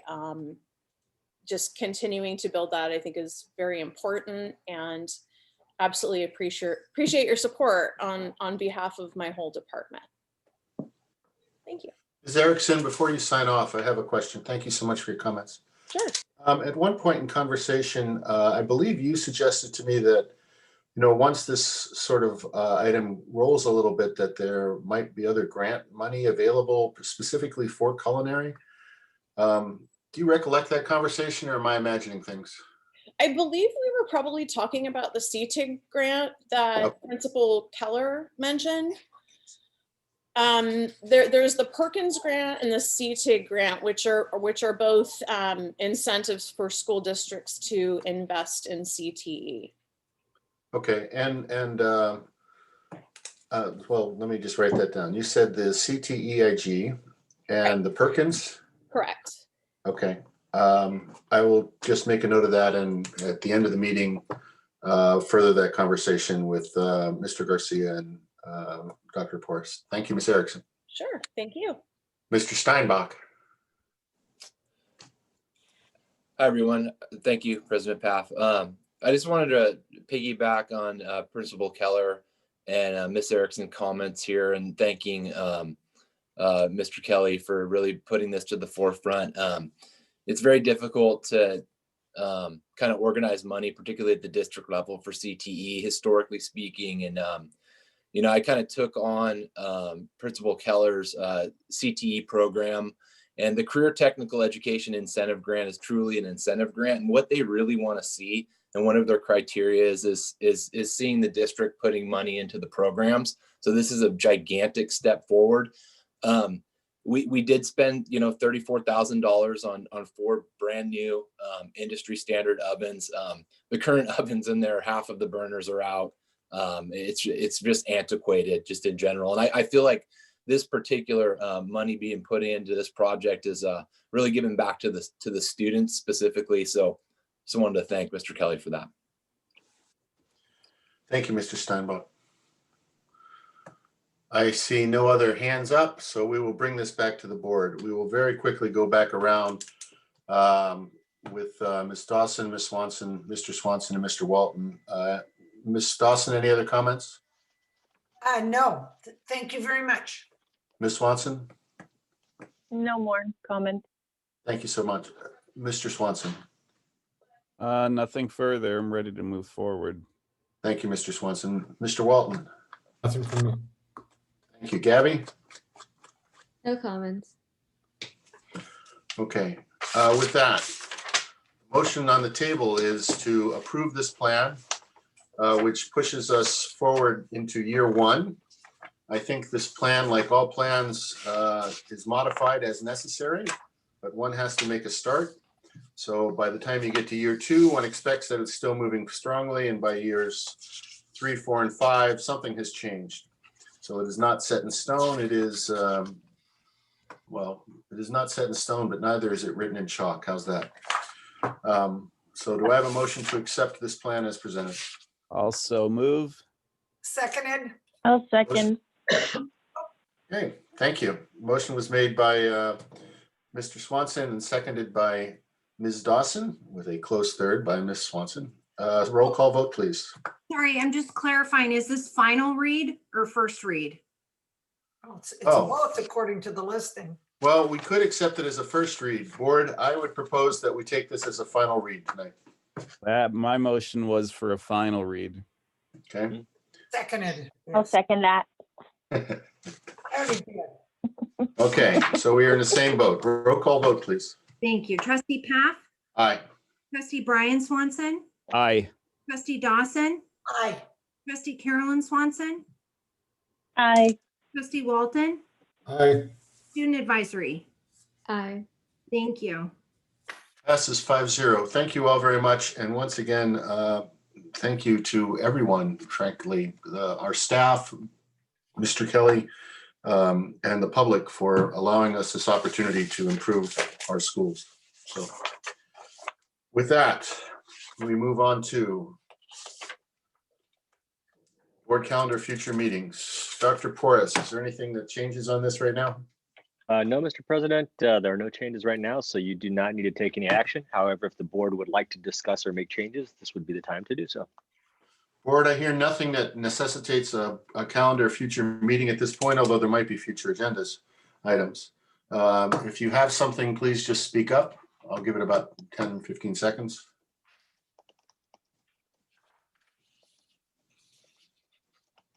Hearing none, there's no action necessary on this. Any public comment?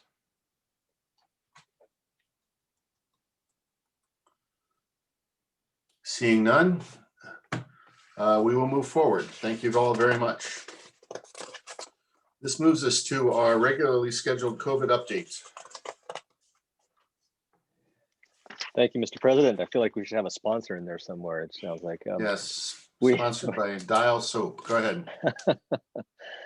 Actually, I'm going to defer much of this time to the district review of distance learning, because a lot of that really covers the work that's been happening under COVID. But I do have some items to quickly share this evening. First and foremost, I want to say that a question has come up a few times in regards to kind of the readiness for our schools in the event that we meet the board already approved goals of either March 15th, if approved by the county metrics, or 2 weeks after we move into the red tier. And I do want to say that I do believe our sites are indeed ready to go if needed. We have done a lot of preparation, and we certainly have a lot of ground to cover. The big question, of course, is the vaccines and how that shakes out. So I'm speaking just preparation-wise. We've laid out that groundwork and I think in a good place. One thing I do want to comment and laud the efforts of Director Kelly and his team and the sites are on the final draft of the COVID safety plan, which is posted on the website. This plan is a requirement by both the county and the state.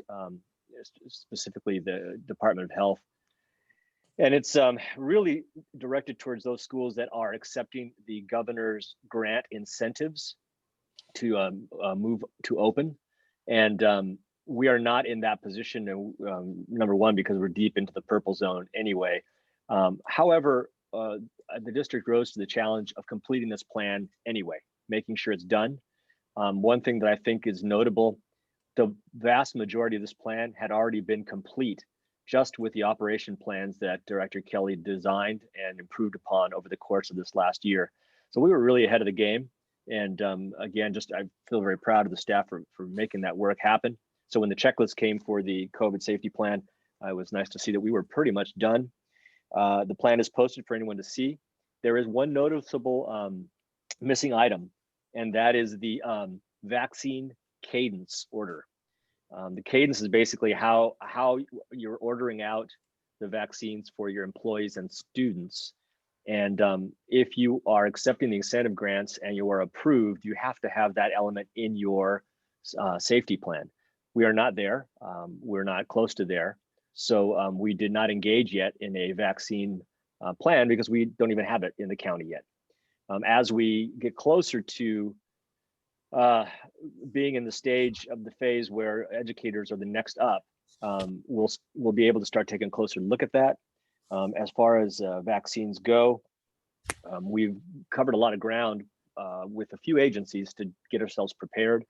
The Monterey County Office of Education has led the charge in having schools begin to identify locations for vaccine deployment, if indeed that comes to pass.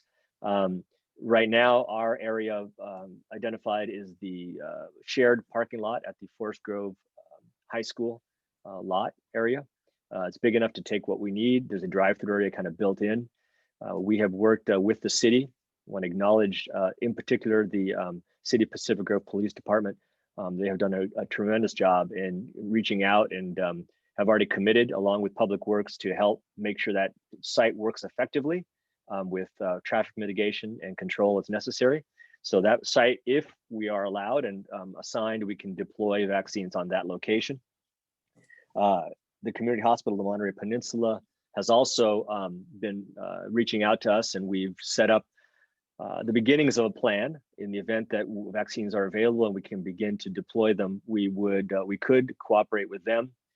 They have the facility to try to get a big chunk of those vaccines done rapidly, depending on availability. But they have really done a great job of reaching out ahead of time for us. So we're getting a lot of ground covered on that work as well. You probably all have read, there's a lot happening at the state level. I'm not going to dwell a lot of time on that because it's all very much in flux. The legislature still have not passed the governor's proposals, his plan. So those grant incentives really are actually not in place yet. But we're watching carefully what the legislature is going to do. There's been a lot of counter proposals made on behalf of a lot of organizations. So we're going to see how that shakes out, what that looks like. The state does appear to have some surprise revenue appearing, which speaks well to the economy of the state, in spite of the small businesses taking a very big hit during this pandemic. So we'll wait and see what the governor's orders are as we get farther down the line. As of yet, there is no mandate to open, although there are some legislative pieces that are being introduced in discussion around that. We will certainly make sure that the board and the community is very well aware if any mandates come down the pike, or if we're looking like we're going to head that way. So just keeping you posted there. And last but not least, the discussion came up around sports. And if we're ready for sports, can we be available for PE and classes like that? I just wanted to make a comment on that. This has been a really tricky tightrope to walk. We are really sort of stuck with the metrics in the county and the county guidelines by the Department of Health, as well as the State Department of Health. So when they open up, when CIF opens up the ability for us to provide sports in a very controlled, sort of contained environment, oddly enough, sort of those conditions and parameters are set differently than the conditions and parameters for classes. And PE is an academic class. So you'd think, well, PE is a lot like sports, so why couldn't those two look alike? but the parameters for setup are different. And so I think the challenge that Mr. Garcia and Mr. Steinbach have at the high school particularly is trying to figure out how you walk that middle ground. So I think it's a great question in regard to trying to figure out how to bring back PE. We are looking at that carefully and trying to walk around how can we make this work with the county mandates. And we'll continue to do that. And when we get some achievements made, we'll let folks know and try to open that up as fast as we can. So it's a day by day as far as that happens. And I'm going to pretty much leave it at that. If there are any other questions, honestly, there's not a whole lot more happening just yet as we await to see what happens with the Monterey metrics, which are getting better, but we're still very much in the purple. Thank you, Dr. Porras. I think I'll start with me and then move to Ms. Swanson, Mr. Swanson, Mr. Walton, and Ms. Dawson. I guess I'd like to just comment on the PE. The thing that we have available for us at the high school, in which Mr. Garcia, Mr. Steinbach, and frankly, a few other people there assuredly, Ms. Giona, is the ability to separate some physical activity from classes, which almost makes me sort of say, well, what if we called certain activities after school at the elementaries clubs? And what workarounds can we, I mean, it sounds silly, but what we're allowing is we have a big field, we have open cohorts. What can we allow under some other name necessarily that mirrors what we're doing? And I realize you're looking at this and I'm not asking for an answer. It would be unfair of me to ask you for an answer when I'm, throwing stuff out, spaghetti against the wall here. However, I would say that the letter of the law does not seem to fill the same or allow us the same openness that we have at the high school, and yet it should. So what can we do to manipulate that to our benefit? And without anybody going to jail, especially me. So with that, I will not ask for an answer and I will move to Ms. Swanson. Thank you for the update. Understood, however, Mr. President, understood. Thank you. I don't have any comments. Thank you very much. Mr. Swanson. I don't have anything at this time. Thank you. All right, Mr. Walton. Nothing for me. Ms. Dawson. With all due respect, you do such a good job, but I can't wait until we don't need COVID updates. I hope that's not too far in the future. Thank you. I'm right with you. I am right with you. Yeah. Oh. Gabby. I don't have anything either. Thank you. Thank you. With that, we open up to public comment.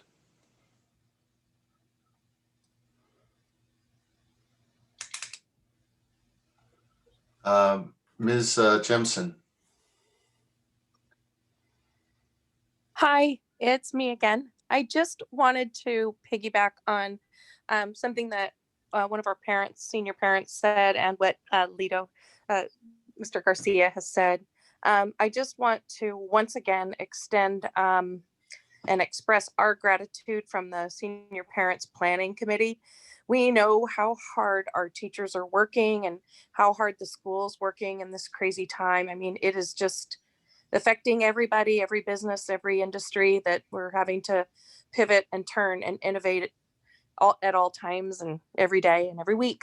And I just want to say a special thanks to the high school PTA, because they have truly helped us with our fundraising. They were very generous and helping us be a partial bank for us as we raise money to do things for our seniors. And not only our seniors, but the more money we've raised, we've been able to do a few things for the whole student body as well, which we're just trying to address the things that all of you are addressing, which is the feeling of isolation, the mental health issues, and the just overall disappointment of what this pandemic has caused. And I just want to say thanks to Mr. Garcia Moscona, Selfridge, Mr. Hagquist, and Alex Morrison for being on the meetings that we have every week, and they last about 2 hours, but we're trying to get things done. They've participated in our meetings, given us guidance, and helped us just figure out what we can do versus what we can't do. We've brought forth a lot of crazy ideas, and they help us keep the bumpers on. And, you know, overall, we just want to keep our kids safe. Lito mentioned at the beginning of this that he's heard some rumblings of disappointment, which is true. In our last meeting, we looked at the calendar and we said it's February, and this truly is our seniors' year.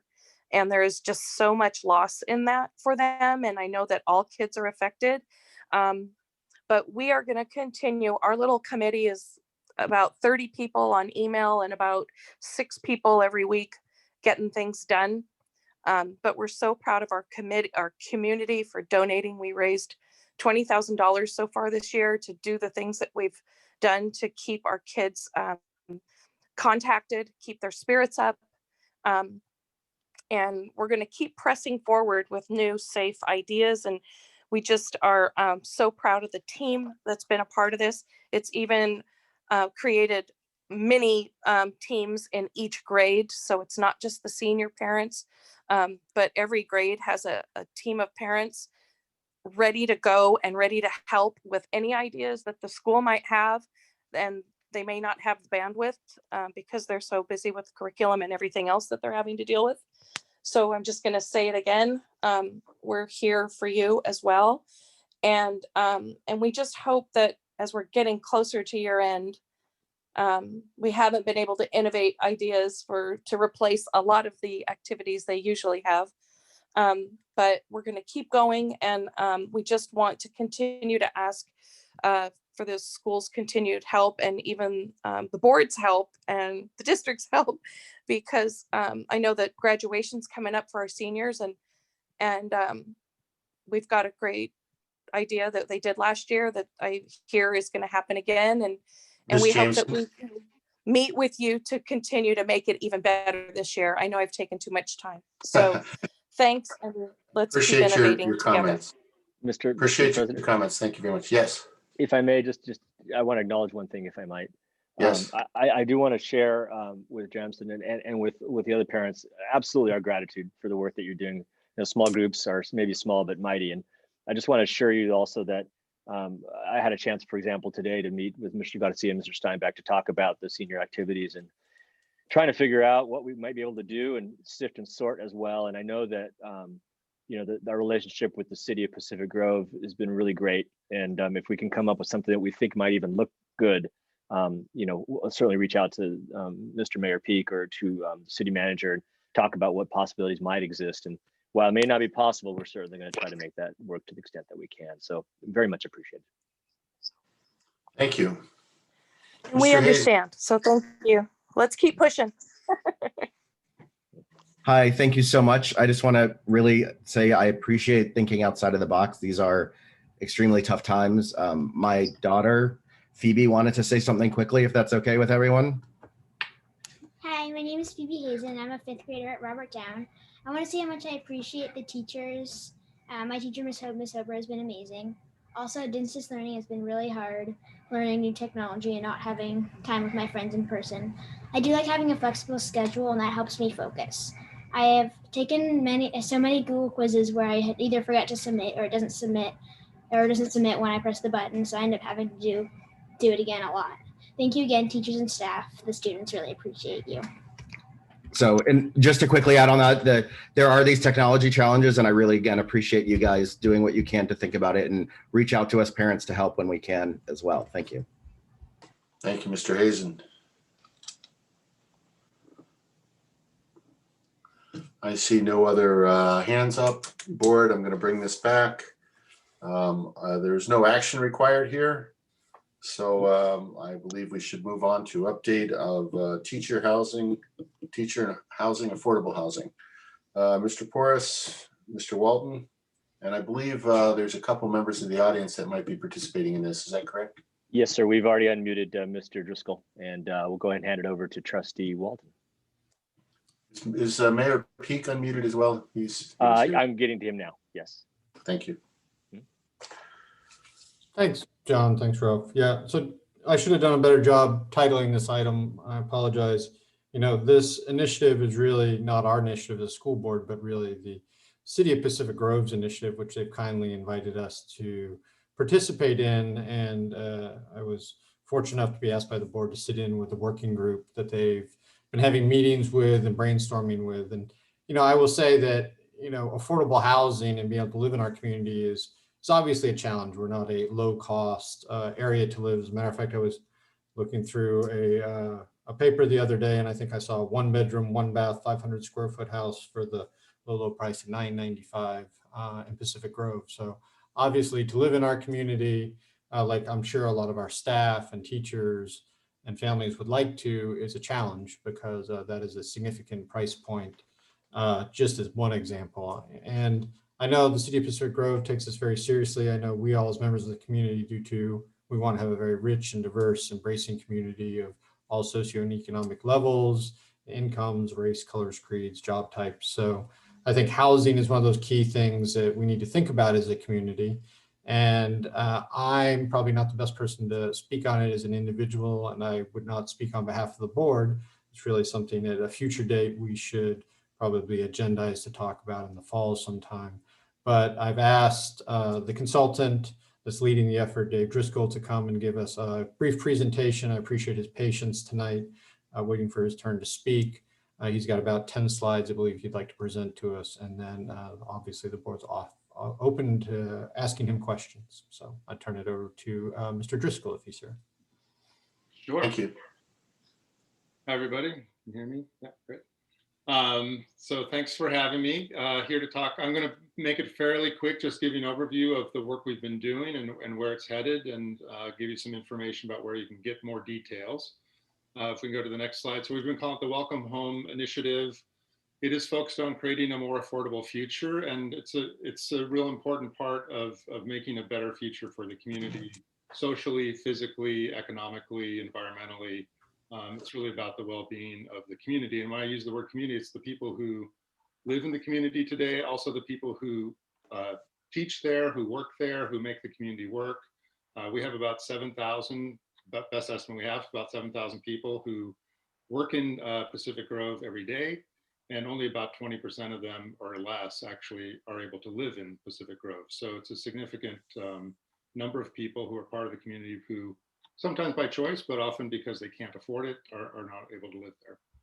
Go to the next slide. We did organize, the next slide has the list of the advisory groups. So this was appointed by the city manager to work with us and sort of guide this effort, giving us input on the policies and some of the strategy ideas, as well as on how to do the community outreach. And thank you to board member Walton for being a part of that. We also have Barbara Martinez from the school district is part of it. We have some elected officials, appointed officials, reps from the county, people who work with nonprofit housing development, people from the faith community. So it's been a great group to work with. We have another meeting coming up later this month. Go to the next slide. I'm not going to go into a lot of detail on housing issues, but I just want to touch on it in terms of, we're talking about the full range of housing with a focus on affordable housing. So you see here examples of housing that exists today in Pacific Grove. It's a nice diversity of housing types, from apartments to single family homes, very small historic cottages, duplexes, quadplexes. If we go to the next slide, just talk briefly about what we mean when we say affordable housing. So affordable housing, hopefully everybody lives in a house that they can afford. And we measure that by saying if you're paying 30% or less of your income on housing, that's affordable housing. So obviously you have a high income, 30% of your income can afford quite a bit of house. If you're a service worker, 30% of your income doesn't go very far. So if those folks who work in Pacific Grove, 2/3 of them earn about $3,300 a month or less, because you're largely a service economy. So all those, the restaurants and hotels and golf courses and things that represent the hospitality industry are not high paying jobs. And so affordable housing is, we sometimes use a term to describe the housing we could build that would be affordable to lower income workers and residents. And this is the largest example in Pacific Grove, the Vista Point Senior Apartments. It's an affordable development. It's 100% affordable units. There's 49 units for seniors. People pay rent. They pay based on 30% of their income. So that was built by Mid-Penn Housing. It's currently managed by Eden Housing. It's a good example of, you know, looks good. It's down by Lovers Point. It's a nice part of the community. People can walk to places from there and serving 50 senior households. If you go to the next slide, just a very high level, and we've got a lot of data we can go into, but I'll tell you that the punchline is we can go all the data we want. The short story is you need more affordable housing. You have a very desirable, lovely place to live. You have a lot of people who work there to make the place run, and they can't afford the high housing costs. You also have a lot of second homes and an aging population. So you actually have a large number of homes with 1 or 2 people living in them. And you have also a pretty high percentage of what we'd call vacant homes. They might be vacation homes that aren't occupied year round, but a lot of times they're sitting there vacant. Like many communities around the country, the kinds of images I showed you earlier are of homes that you could not build today under your zoning. We moved away from allowing quadplexes and small apartments in neighborhoods to having just single family zoning. So it's more challenging to create new housing today than it has been in the past. There's like I said before, a mismatch between your local economy and the jobs there and the price of housing. And those units that I showed you, the Vista Point apartments, that represents about 2% of your housing stock in terms of actually affordable units for lower income. And then we do have the issue of water, which we're not directly addressing in this process, the housing process, but we're very cognizant of it, and the city is working on strategies to address that. Go to the next slide. Data, grounding this in data is important, but it's really driven by the vision that we have for the community and what kind of community we want to be. This is a couple word clouds we created from the public engagement we did in the fall, where we had about 200 people participate through different online forums. These are the words they use to describe the kind of community they want Pacific Grove to be into the future. So safe, affordable, friendly, sustainable, equitable, inclusive. These are values that are important. And so that really helps inform what kind of housing do we need if we want to be that kind of community. Go to the next slide. We are in the process now of drafting. So we did some evaluation of alternative strategies in the fall. We had a meeting with the City Council and Planning Commission. We're now drafting a draft plan of action. It identifies some priority actions in these 5 areas. So I'll just give a couple examples. I'm not going to go through everything, but we'll be distributing around that draft in the coming weeks and then doing another round of community engagement in March. But so focus on affordability. There's things we can do related to land use policies, development policies in the city to encourage or incentivize or sometimes even require affordable housing development. So we're looking at an affordable housing overlay that would give special treatment to affordable housing development and encourage developers to build affordable housing. Integrating infill, a good example of that is what's called accessory dwelling units or in-law units, cottage homes. Those are allowed under state law, and there's things we could do to promote that type of infill housing development. We could also look at areas where we could bring back that historic zoning that allows for duplexes and triplexes in particular parts of the city.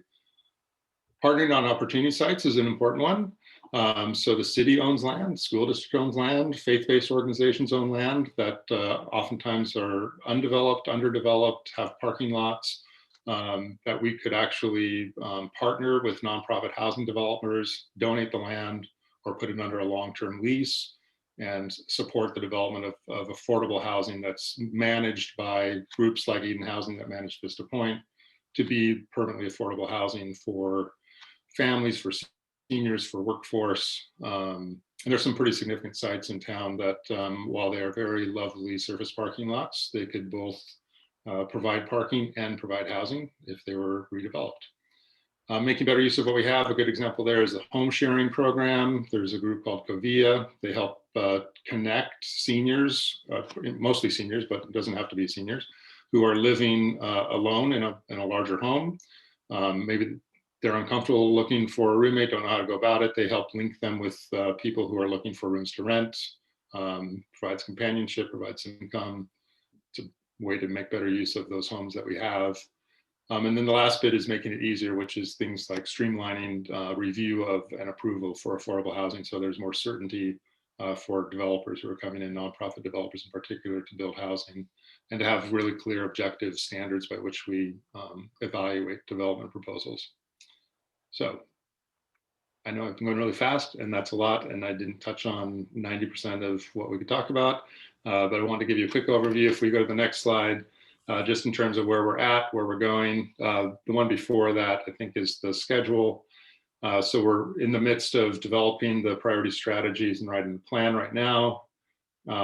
We'll be gearing up for public engagement in March again to share out those ideas and get feedback, and taking it to study session with the Planning Commission and Council, and then forward into public hearings for adoption by the city.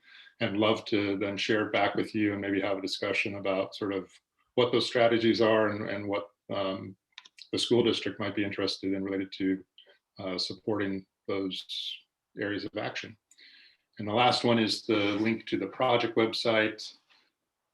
We have a welcome homepage on the city website. We go to the last slide, and that just where we're putting all the documents that we're creating through this, the minutes and presentations to the advisory group, the report that came out of the community workshop. It's where we'll be posting the plan once it's developed.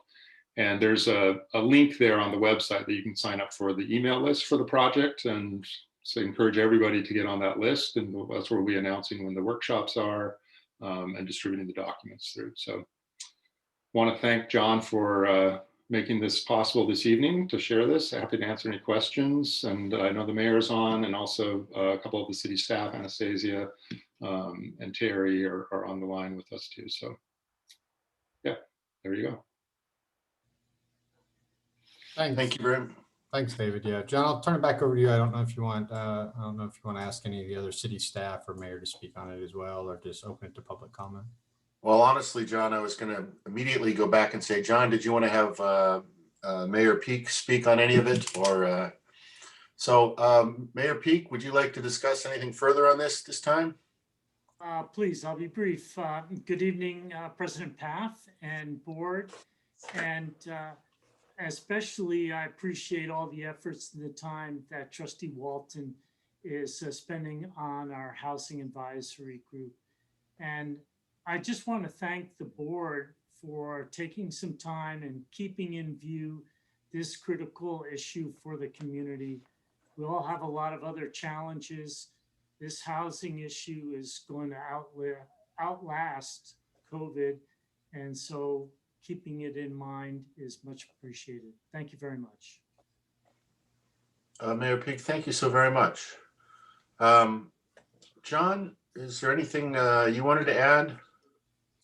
Well, not much more. I think that I want this to be an opportunity. I've heard a lot of this before, and I appreciate, like I said, the opportunity to be part of it. I'm just one voice of the board. You know, I have some ideas and opinions I'd like to share at a future date when the group is more ready to share in the fall, maybe.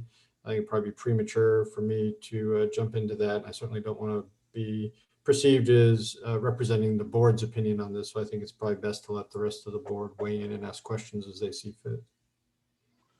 Perfect. Thank you very much. I would go Mr. Swanson, Ms. Dawson, Ms. Swanson. And my only comment, I think actually before I would ask too much in detail, I think I need to go to tinyURL, and it sounds like we're in a preliminary stage such that getting more information as it comes out will be invaluable to us moving forward. So I think I need to wait for that. Mr. Swanson.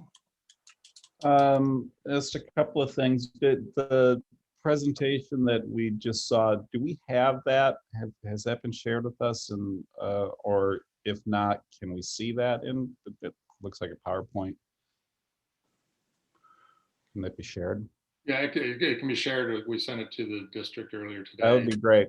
I just would love to see it and have more time with that. And like President Path, I plan to go to the tiny URL site and check that out. I did have a question, and I don't know if there's an immediate answer to that, but I know that, or to this question, but there was a sort of a housing purchase assistance program that we had seen last year or 2 years ago. And Dr. Porras, maybe you remember what that one is, or maybe one of the fellow board members remembers what that was or what it was called. And I'm wondering if we have any data on its effectiveness, or if it's been used at all, if people have been able to use that at all. Dr. Porras? I don't have any specific data, no, but I can start to look. Do you recall the name of it even? I'm drawing a blank right now. Okay. I apologize, yeah. We'll dig and find it. It was an interesting program, but still, the barriers to housing here, whether you're buying or renting. I mean, I remember when I moved out here 20 years ago, and I was shocked at how much it cost to live here. And it's, it certainly hasn't gotten any easier. And we were fortunate enough, because when we left Minneapolis, it was on the crest of kind of the housing boom, and we would not have been able to buy a house here if we hadn't been lucky. So anyway, I'll watch for that presentation and check out some more. I'm interested what everybody else has to say or thoughts on it. Thank you.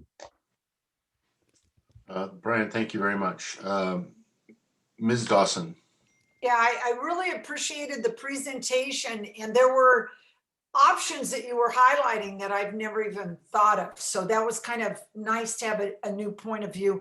I just think this behooves us to think of as a board, because attracting quality teachers is one of our major goals.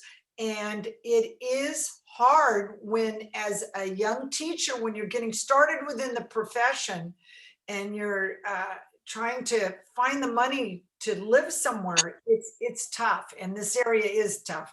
So thank you for sharing, and I think it's something to absolutely keep in the forefront for us. Thank you. Ms. Swanson.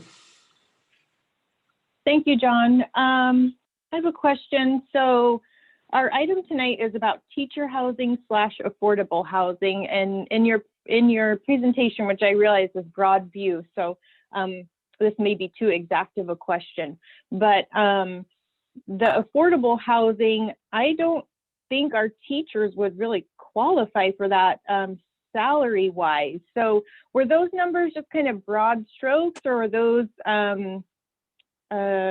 can you tell me a little bit more about kind of what you're thinking our role as a district could be in this project? Would it be for teacher housing? Is that separate from affordable housing, or is that some sort of overlap? I don't have the data specifically on your salary structures related to what's called the area median income, which is how affordability is defined under most government programs.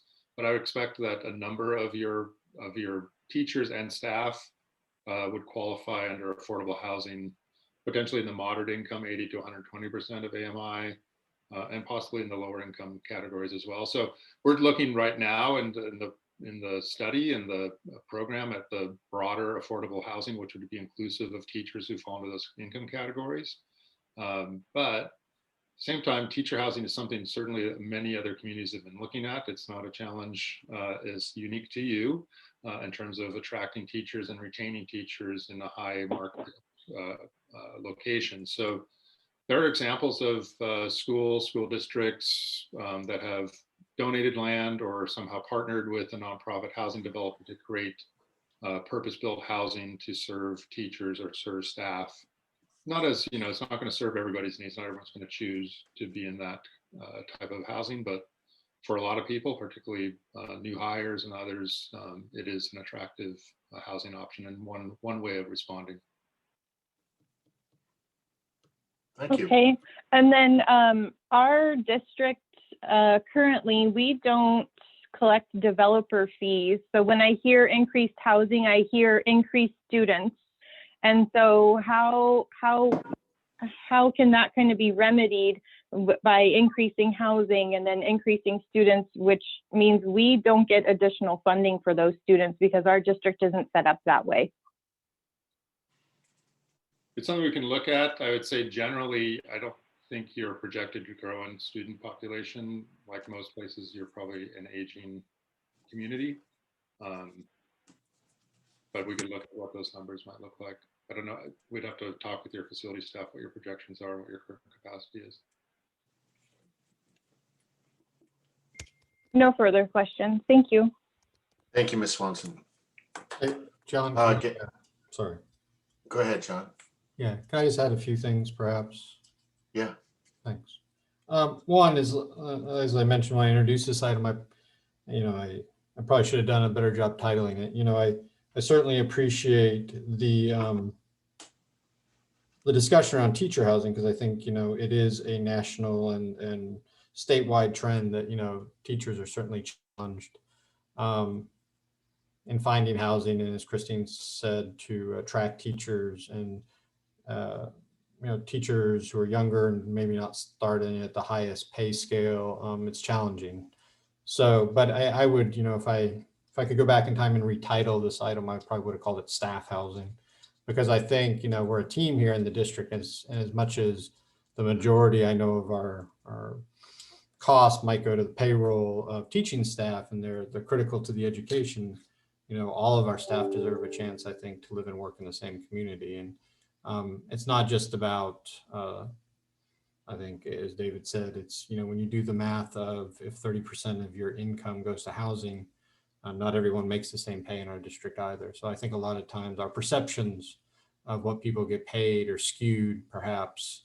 And I know there's a real range of salaries in the district for different staff. And so I just like us as a board, perhaps, to keep in mind that, having the staff as a whole have the opportunity to live and work in the same community, I think would be a good thing for us to consider as a goal as a district, to afford those opportunities to all of our staff in the district. I think to your question about, how is this linked to student increases? I guess it's interesting. I've heard, I live in Pebble Beach, and I remember when the housing was being put into Pebble Beach, there was a lot of conversation about concerns of how that was going to increase the student population of our schools and, the impact that was going to have. And I don't recall, after that housing was built, seeing a dramatic increase in the student population at Forest Grove, at least where my students went to school. But I think it's a good thing to keep in mind, looking back over the historic data of how many students were enrolled in our school system over the last, 10 to 20 years, I would say what we're seeing, at least what I'm seeing, is a steady decline in total enrollment. So, I think our school system could certainly absorb a few more students without a tremendous financial hardship. Not that I'm opposed to developer fees, but we've debated that before, and I think we voted on that once before. Not that it couldn't come back in the future. Thank you, John. With that, there's one member of the public with her hand raised, so we should go to public comment. Ms. Houston. Hi there. I think the program that you were asking about, Mr. Swanson, is called Landed. It was presented and they did a small pilot here, but it never stuck. We're a 2-district employee family. We would love to see our district be a part of this or a project similar. So if someone could research that and get us back into that pilot, that would be great. Thank you. Yes, we've actually they're on the list. As soon as we qualify or can qualify, they will be in touch with us. I thank you for remembering the name. I couldn't grab it. Yeah. Thank you very much. This is a subject that has tons of conversation, and I think John is correct in saying, we should somewhere in the future set a date and probably dedicate quite a bit of time. One of the problems of being a landlord is is becoming a company town, which has never really been demonstrably good for any of the tenants. The other thing is you can find yourself in a position, if you are in locked into housing that is below market rate of still never being able to get out of that if it's heavily subsidized. And these are non-trivial questions, and I'm not trying to trivialize them. So I think we should, in fact, dedicate some time much later in the year to some of these discussions, and as this data is brought forth to us. So, Mr. Driscoll, thank you so much. Mayor Peak, thank you so very much. Mr. Walton, thank you for reviewing. And frankly, there was at least one other name in there, Ms. Martinez. Thank you for your part in that. And with that, we will move on to our next item, which is a district review of distance learning. Thanks, Bill. Mr. John, did Mr. Driscoll say we will get that presentation later? Yes. Mandy has it, and I'm sure she'll distribute it. Perfect. He's already emailed it to you. So Thank you. Within about 10 seconds. I'm not checking my emails during meetings. Anyway, go ahead. Okay, Mr. President, thank you. So we have a lineup of 4 presentations for you here from our sites. We're going to try to keep them brief and to the point, but the ask was big. There were a lot of information here, so we tried to get to the most salient points as possible. This may inspire some conversations or comments from the public, which is great. Each principal has their own slideshow. They are co-hosts, so I'm going to go ahead and let them walk through their presentations. Should be about, should go fairly briskly. So we're going to go ahead and start with Robert Down, Principal Keller. Thank you, Dr. Porras, and esteemed trustees and our general public. Good evening once again. I'm Sean Keller, the principal at Robert Down.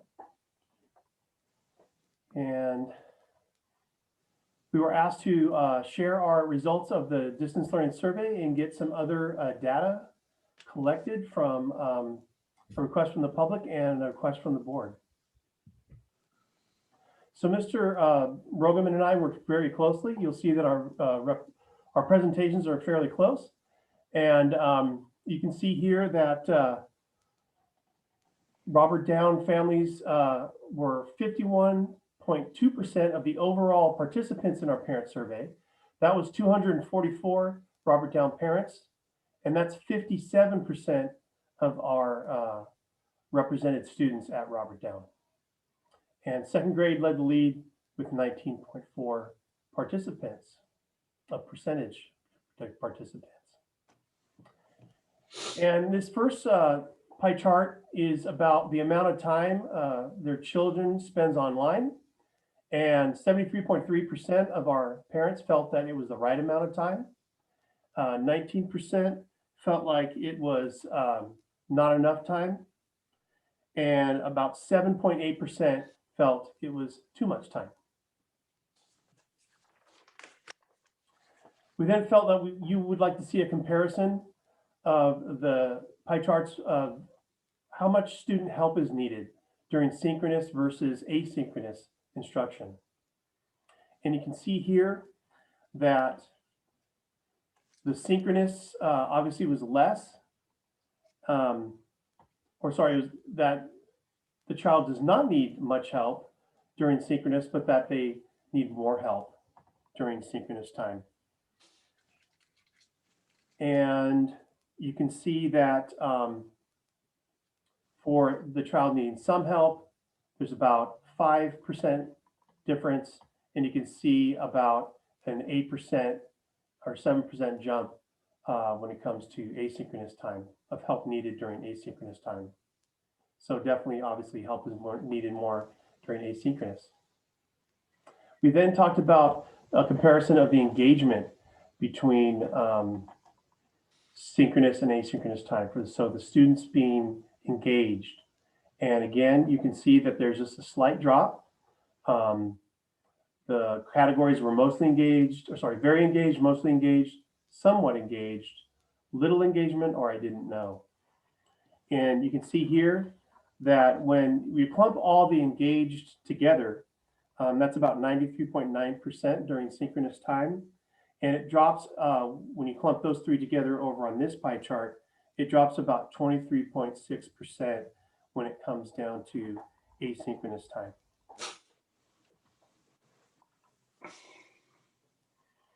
We were specifically asked about the minutes. So we wanted to share what the parents felt of the educational minutes and how they feel if it approximately matches, if it exceeds the time, if it falls short, or if it far exceeds the time. And you can see that for approximately meeting the minutes, it's about 65.8%, and falling short is about 19. That it exceeds the time is 7.6, and falling far short of the time is about 5.1, or 4 parents feel that way. When looking at all the comments, and there were plenty, these are some of the things that pop out for what is working. And the parents really appreciated all the small groups and the FaceTime that staff have with students. And that goes right into them appreciating the synchronous or live instruction. They really appreciated the dedication from our staff and how hard they are striving to make distance learning work. And that kind of goes with what you received. I believe it was today from one of our parents. They really appreciated the communication that's going on between the school with the teachers and the parents. And they really appreciated the office hours. That obviously is something different during distance learning. And they appreciated the flexibility that the asynchronous work provides. And some parents clearly noted that, you know, this is a time where I get to see inside my child's classroom like I never did before. So it was nice to just have them put a little positive twist here on the COVID situation. For things that they would like to see, they would like to see childcare, and they like to see their school reopen. I mean, bottom line, a lot of parents were saying, look, school's not school unless the kids are on campus. And, you know, we really would like to see an acknowledgement and some actions to help our working families because they're struggling. They would really like to see some social time and meeting face-to-face with their teacher. And again, some of the parents even tonight have stated that they would like to see face-to-face, you know, in live person time with kids and with staff. They'd like to see some decreased screen time, and they'd like to see less apps going on or the extra online resources. Some parents just feel like it's a little too much, that we should just kind of stick to the bare bones of distance learning. And some parents mentioned that they'd like to see more social and emotional resources because they really have felt that their kids are being affected social emotionally. On that note of social emotional supports, Ms. Sonda Fruden supplied me with her data of what she's been doing. So for individual counseling with our students, she basically is seeing about 17 to 20 students in a rotating fashion, weekly and bi-weekly. That her classroom caring circles and her SEL, or social emotional learning engagement, is about 12 to 15 classes weekly. That we're going to have some extra kindness reminders next week during our February Kindness Week. And that one of her goals is to have a 5th grade career game unit. And when I asked her about that, it sounds really exciting, especially with my CTE background. It was really nice to see that she's going to get kids thinking about their future. For the social emotional supports for families, Sonda has been providing individual parent support and outreach meetings about 1 to 3 times a week. She has her parent coffee with the counselors monthly, and this month, her next one is February 23rd, and she has a morning session from 8 to 8:30 and an evening session from 7 to 7:30. Sonda also has a Let's Talk book group where she goes over a monthly children's book, and kids get to come and listen to her read about it. And then they talk about the theme of the book and how it made them feel, and, you know, some of the conflicts that the characters went through. And it's really great to see the kids talking about their toolbox tools during the discussion. I really urge parents to bring their kids to these. One of her counseling goals for parents is to provide parent education with other sites. And I know she's working with Barbara Martinez in trying to provide this. And just in general, you know, I've always had a Google Voice for parents, and I always urge them to reach out to me. And I would say that I probably hear from a good 2 to 5 parents every week. So they text me, they phone me, they email me, and I try to get back to every parent who emails me within a day or two. And at least for myself, we have had a lot of newer families. And just this past week, I thought, you know what, I need to reach out to them. So I'm definitely going to go back to August, find out every single Robertstown family, and I want to call them before the end of this trimester. And lastly, we always felt that social emotional support for staff is important as well. And Sonda offered caring circles for the first 14 weeks of school. And then staff just let her know, you know, Sonda, we're really sorry, but we're a little overwhelmed right now. During this kindness week, we started again yesterday, but our new Do Good crew is really working about creating some videos and asking kids to say thank you and tell staff what they appreciate about them.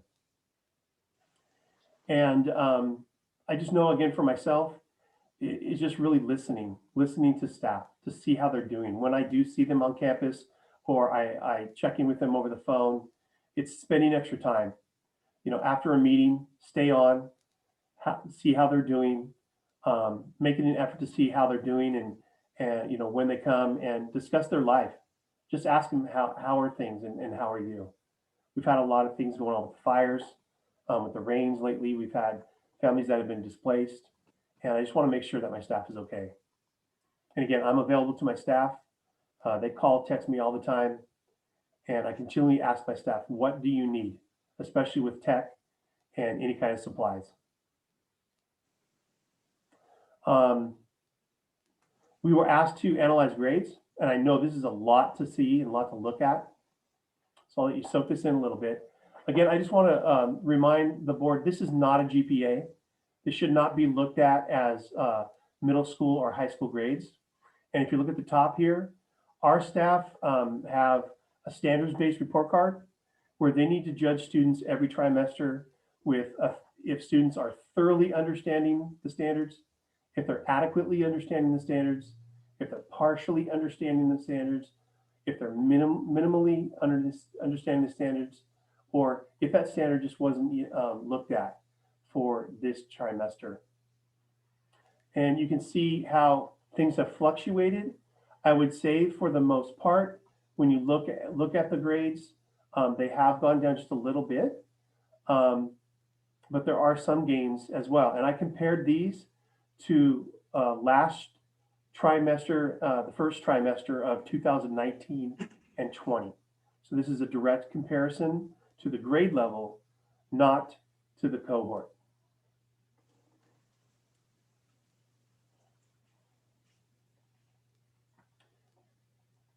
And my last slide is about enrollment. And Mr. Rugman and I agreed to show you last May's enrollment. And at Robert Down, we had 473 students. And you could see that at Seabed's time, that our enrollment was at 424, and that we've actually gone up to 431. And I think we even have 1 or 2 students starting next week that might take us up to 433. And just an idea, since I'm going pretty fast, if you look at the cohort, so for example, looking at kinder last year, they're now first graders. So in first grade, or going from kinder to first grade, we went up 3 students. From first to second, we went down 3. From second to third, we went down 3. From third to fourth, we went down 15. And from fourth to fifth, we went down 10. And I did not have data from our 5th graders going into 6th grade. But I know that was a very large class last year going into 6th grade. And that's my presentation, and I will turn it over to my colleague, Mr. Rogeman. Thank you very much, Mr. Keller. It was a pleasure working with you to put the presentations together.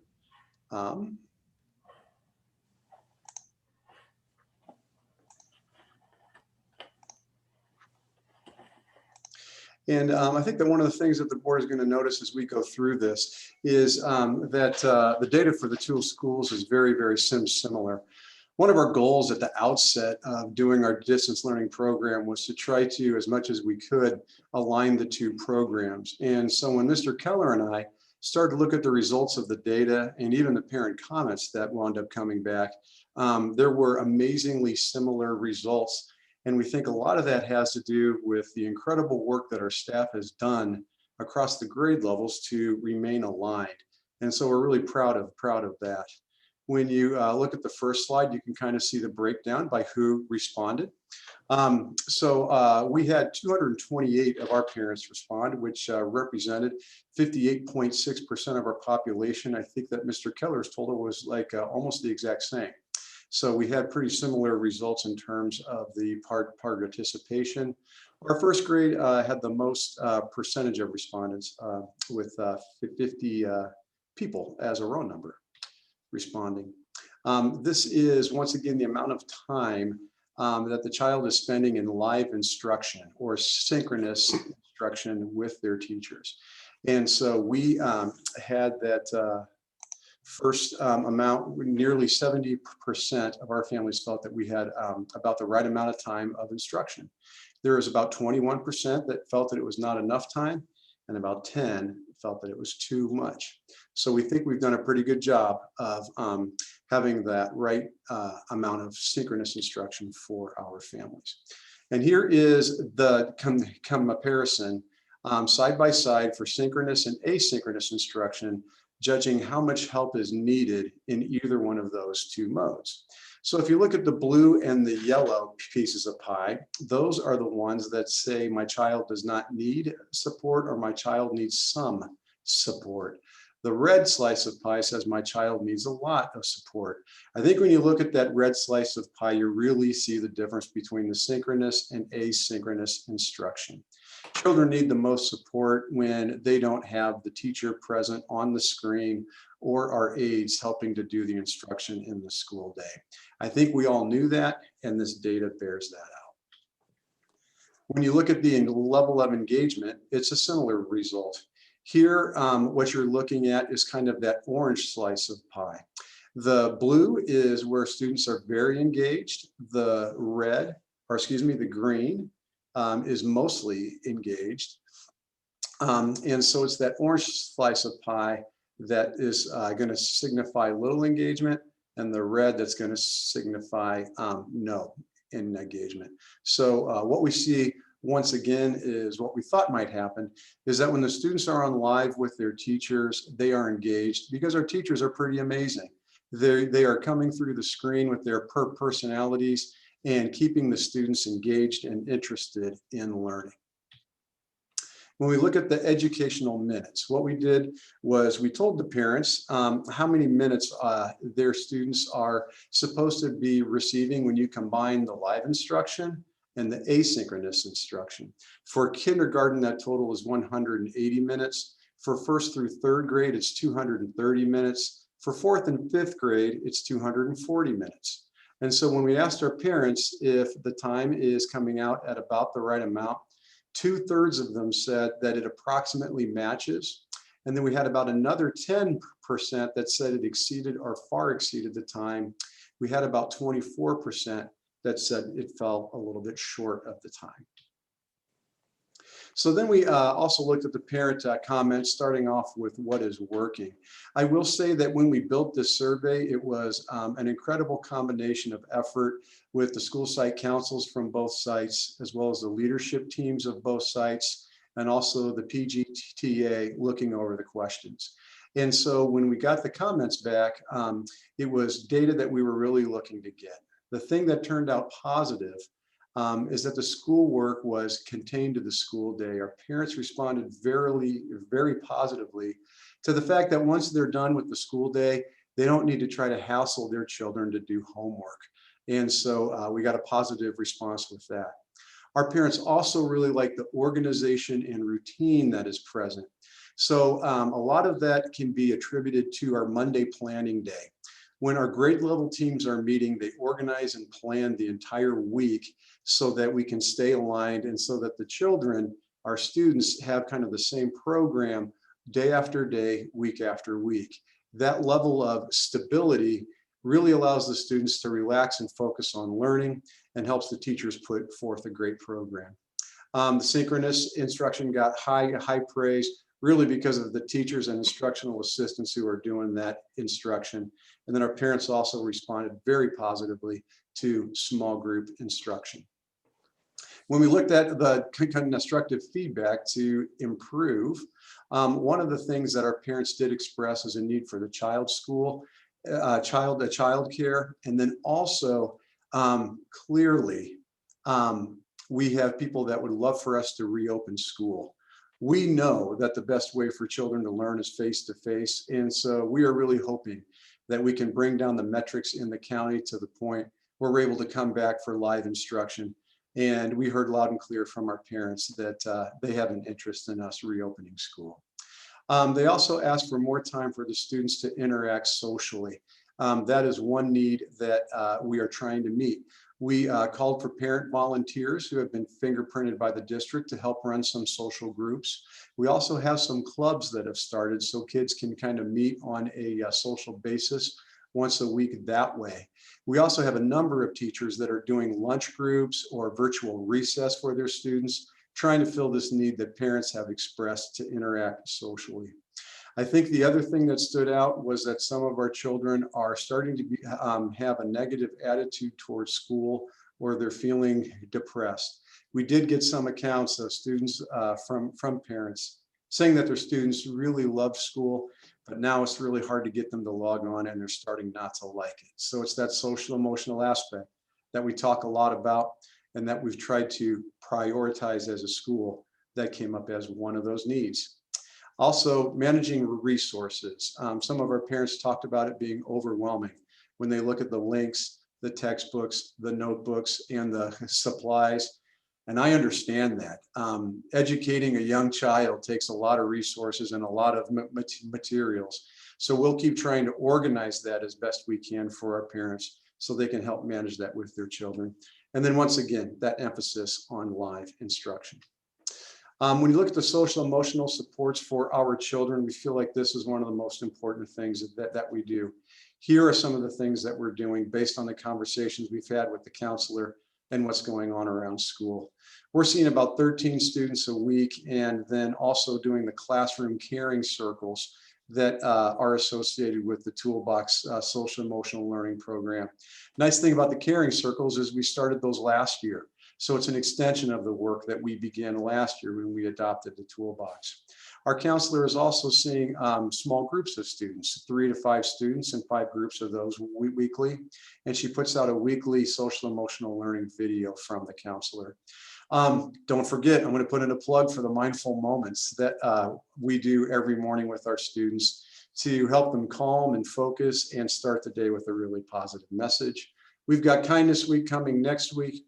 And then really the primary SEL support for our students. It's amazing what our teachers are doing, but they on a daily basis are trying to help students with the social emotional issues that they might be facing. The social emotional supports for parents and families. We have individual parent support and outreach meetings that are run through our counselor, such as her monthly parent coffees. We have one coming this Thursday, February 11th at 10 a.m. We welcome parents to come to that. And then also the regular communication that's coming from the classroom teacher and administration in the form of newsletters, emails, and mass texts and those kinds of things.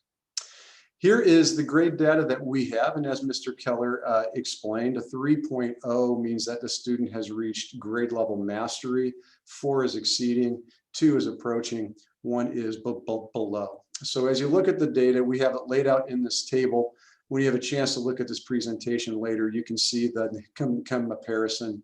All of the grades fall within about 0.30 of each other, which is basically 1/3 of one of those grade bands. So the grades are pretty close in 2021 to where they were in 1920.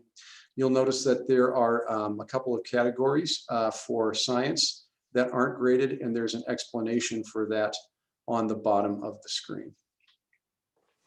Finally, here are the enrollment numbers for Forest Grove. At the end of the year last year, we had 418 students, started our year with 399, and we're currently at 389 with a couple of students ready to enroll. The biggest drop in enrollment for us came in TK and kindergarten. We were down about 18 students in those grades and about 11 more in grades 1 through 5. And so, board members and co-community, I really appreciate having the chance to talk a little bit about our distance learning program. I think one of the things to keep in mind is that when we made our plan during the summer, we wanted to make sure we kept that focus on social and emotional learning first and foremost, and that we were going to spend most of our time in instruction, evaluation, and assessment, focusing on English language arts and math. We felt if we could keep students on pace with reading and writing and the math standards, that we would do the best we could with science and social studies, but we felt those were the most important things for us to focus on. And I think the data bears that out. Thank you.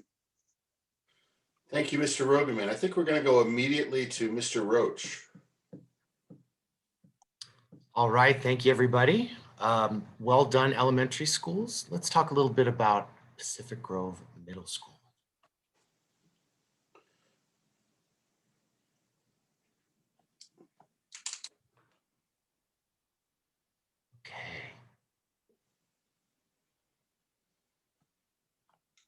This is what they call a dramatic pause right here.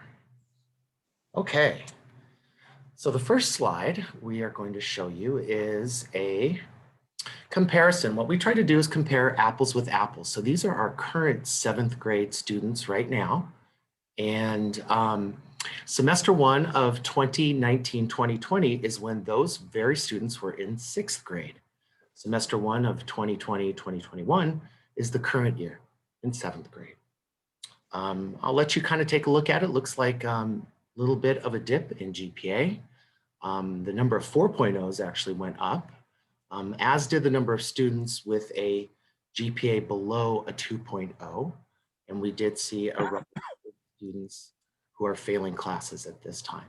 Now, of these students with below a 2.0, all 17 of these students were invited to join our small cohorts on site, and 12 of them are currently attending. It's really interesting too, because we got a little advanced peek at how the small cohorts were going, because we began running them in December. And as we looked at that data, we saw that 24.25% reduction of failing grades. So we thought to ourselves, what happens if we start this right off the get-go in semester 2? And so that's what we've done.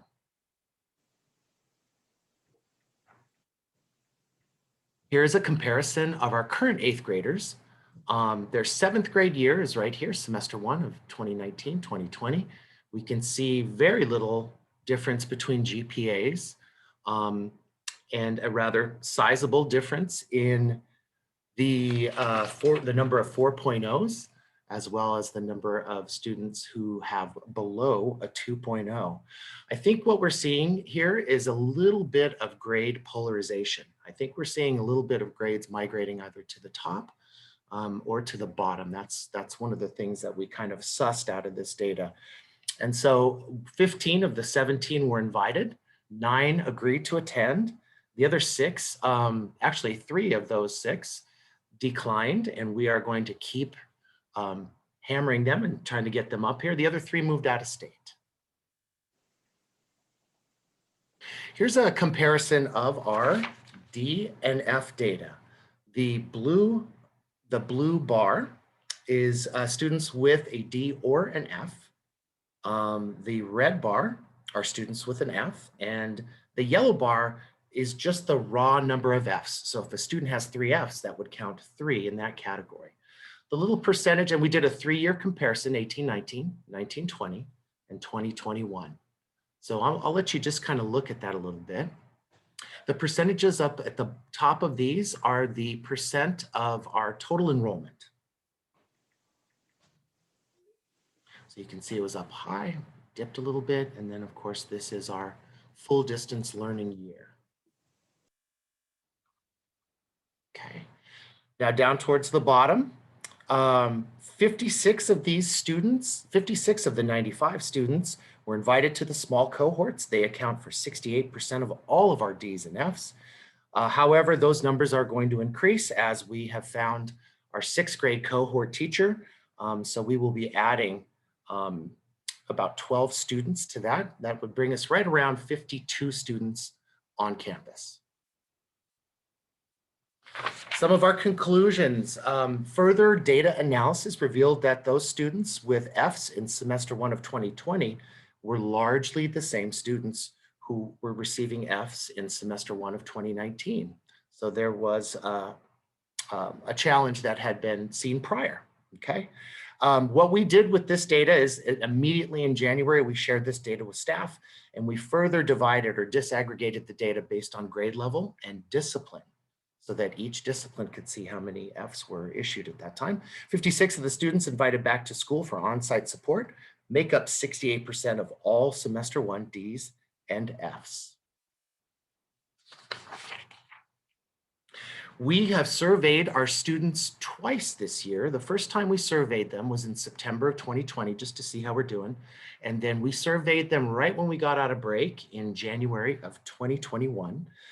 We loved surveying the students. There's nothing like getting it straight from the horse's mouth. It offers specificity in their response and it makes the data really, really actionable. So I'm going to read you guys the prompt and then kind of let you look at the responses. So the prompt for this question was, overall, how is distance learning going for you? The percentages that you see are what I expected, better than expected, or much better than expected. You can see fairly similar responses to this one. Okay, the next one, the prompt is, I can find my assignments and I know what is due and when it's due. These are students responding positively for that. And you can see the numbers in that are fairly similar as well.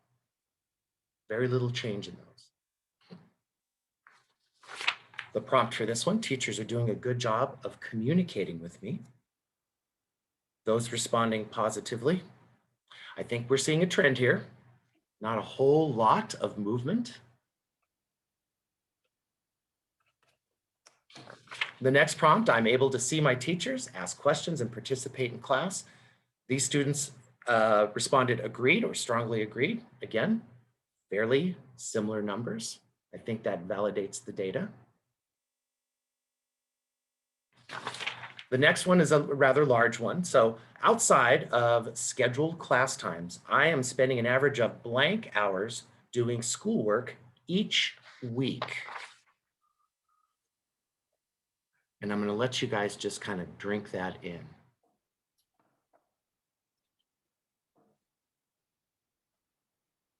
Now, I do have to make sure everybody understands that we are mandated to provide 240 instructional minutes per class per week. Currently at PG Middle School, 160 of those minutes, or 2/3 of those minutes, are synchronous. They are with a teacher. There's another 80 minutes of asynchronous instruction. So that's our 20 minutes a day, and of course our Monday asynchronous schedule. Okay. The next prompt is, I am able to complete blank of my schoolwork on my own without needing help from others. The respondents in this are all, nearly all, or most. And guess what? Not a lot of variation in those two data points. Some of the conclusions, the data comparison was remarkably similar, only slight increases, decreases in the response to the count. I think it really does validate the data, and also I'd like the board to know that we intend to do a 4th quarter survey, an endpoint survey, and keep that in our back pocket. Hopefully everything will come back for August in person, but just in case, I think it's a really good study. So Pacific Grove Middle School counseling, first of all, I think it's apropos, as Principal Garcia said, it's National Counselors Week. So I'd like to wish a wonderful Counselors Week to all of our counselors, but Janie, Sonda, and Zoe, well done, you guys. What our counselors have observed from students: isolation, a lack of motivation, social anxiety, generalized anxiety, depression, sadness, and loneliness. How does this present in the classroom? Well, it presents as boredom or apathy or being tired or having a flat affect. So what do we do about it? How do we support these students? Well, the first is really that Monday through Thursday drop-in counseling, those office hours that are available right after school. And this tends to be one of our first recommendations if a teacher notices or through a temperature check that a student is having some difficulty. And it's also something that we proffer to our families as well. We conduct individual ongoing appointments with the counselor. And of course, they wrote here, please email for appointments. So even now we're trying to get the word out so that people can take advantage of this support. And we have a new group counseling opportunity just started. Topics are going to be coping skills, stress relief, and handling COVID distance learning. The group will be meeting weekly on Mondays. Don, I need to interrupt you for just a moment, please. Yeah. I apologize. Sure, no problem. Board, this is actually terrific information. We knew it was going to take a little while. I would like to ask that we go no longer than 10:30. There are 2 action items after this, one of which I think will be fairly quick, and the second of which will be 5 to 7 minutes. So I think that gives us 20 minutes to ask questions. Is that going to work? Well, we're not even done with the presentations. Yeah. I know, yes. President Paff, would you consider, I'm sorry, Christy, I thought you were done. Go ahead. I was just going to ask if maybe we want to do 10:45. I'll do 11. 10:45. 10:45 will work for me. Does the I think budget we'll be done by 10:30. need to be figured out tonight? Is that critical tonight? Which one? The budget calendar? We should provide guidance on the budget calendar, but that's about a 5-minute item typically. Okay, and you thought another was 7 minutes? No, that's the 7-minute one is the budget calendar. The one that's only 2 minutes is future agenda items.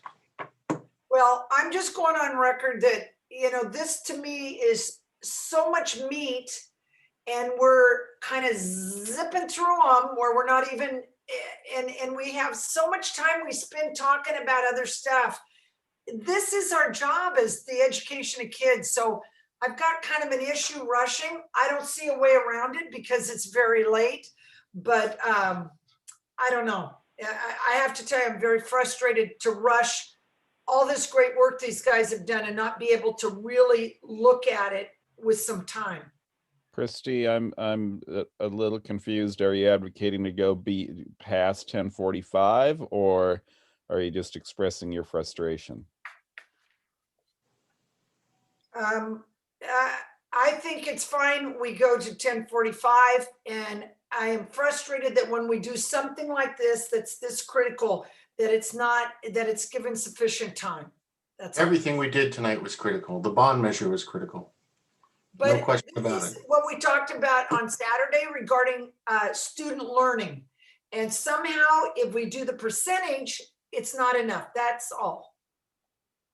So 10:45, I move that we go tonight till 10:45.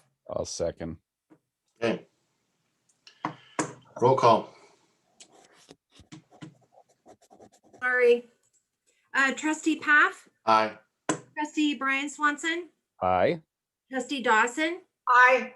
trustee Carolyn Swanson, Aye. trustee Walton. I'm gonna vote no, and I'll say why. I agree with Christy on this. I think this is an important item. I think it's something we shouldn't rush through. It's what we talked about on Saturday. I think sometimes we don't do a good job managing our time, and we tend to leave important things like this till the very end when, we're out of time, unfortunately, and everyone in the audience is fatigued, we're fatigued, and then we rush through it just to say we got it done. I'd rather see this item continued on to the next agenda and put it at the beginning, and we spend more time on it rather than rush through it tonight. Can we do that? Is that doable? Because I agree. This is 4-1. We can continue something. On the other hand, somewhere in there, you're adding meetings, period. If I can interject real quick, sorry. It's Debbie. just getting late, and with the meeting being extended, I was just going to probably head off for the night because I have some other stuff to get done before school tomorrow. So sorry to leave early, but hopefully any items that we continue to discuss next meeting, I can provide my input on, but thank you. Thank you, Gabby. Good night. Just to follow up, any item can be continued. This is an informational item, so I don't see what the problem is with continuing it. I don't see there being any issue with continuing it either. I agree. This is something that we've been asking to examine for a while.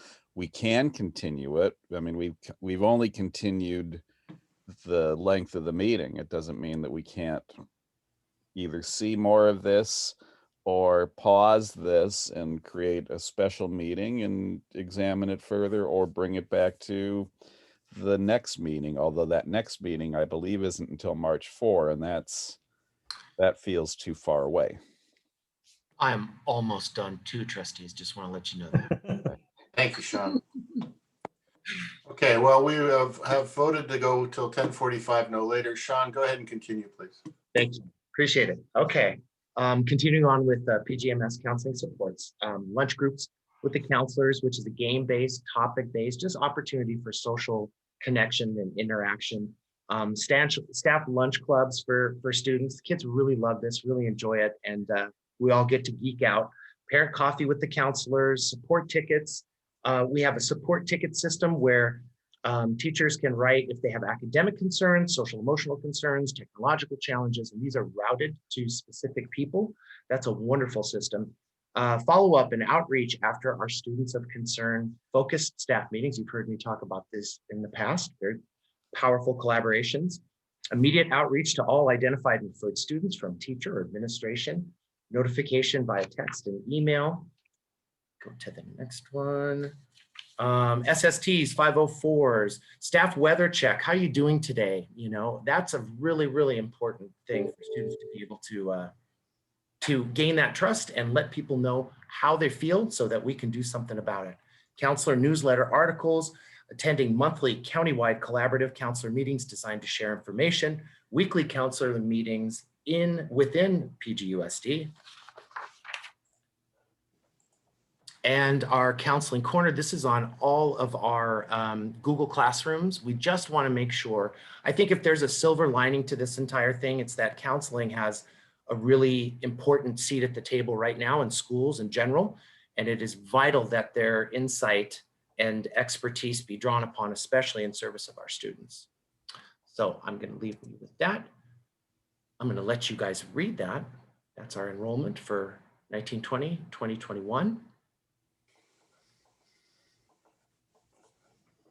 That's that large 6th grade class, right, Sean? Say again? That's that large 6th grade class? Yeah. No, well, it's our large 8th grade class that's getting ready to go to the high school. Thanks. We have bubble at 8th. All right. That's it from PGMS, PG High School.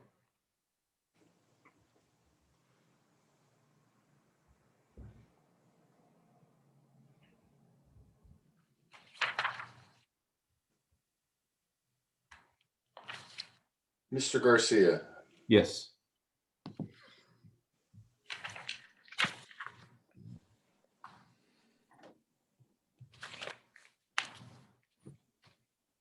All right, I will be combining PG High and Community High this evening, and Mr. Steinbeck will be joining me in this presentation.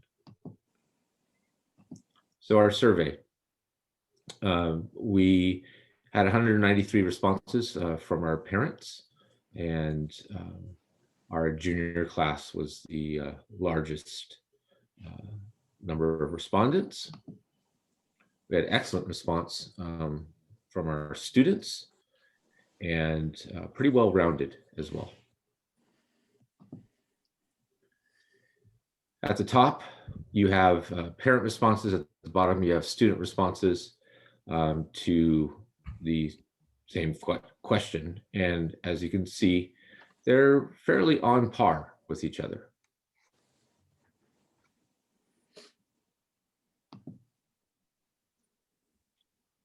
Again, parent response at the top, student at the bottom.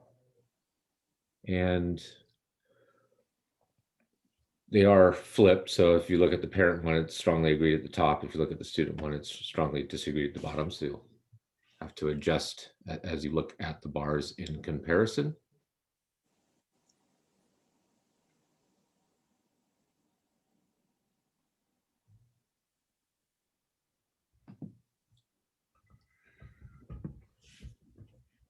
This was an important question for us. What is your level of joy at this time? And, you know, we all know that this is a very tough time.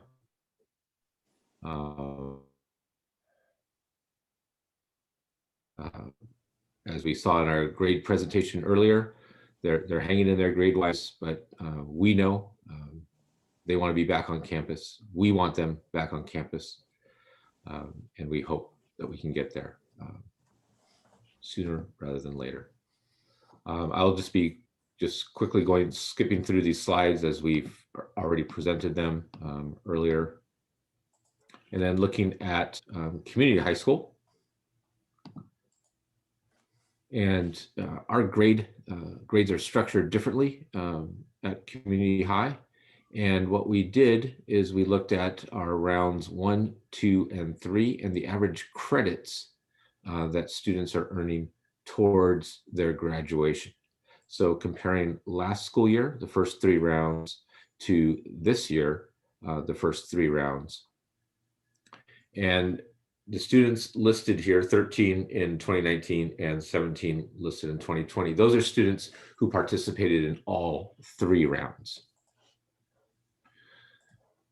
So while in 2019, the average was about 9 credits for round 1. For round 1 this year, 7.5, but then we have improved this school year compared to last school year.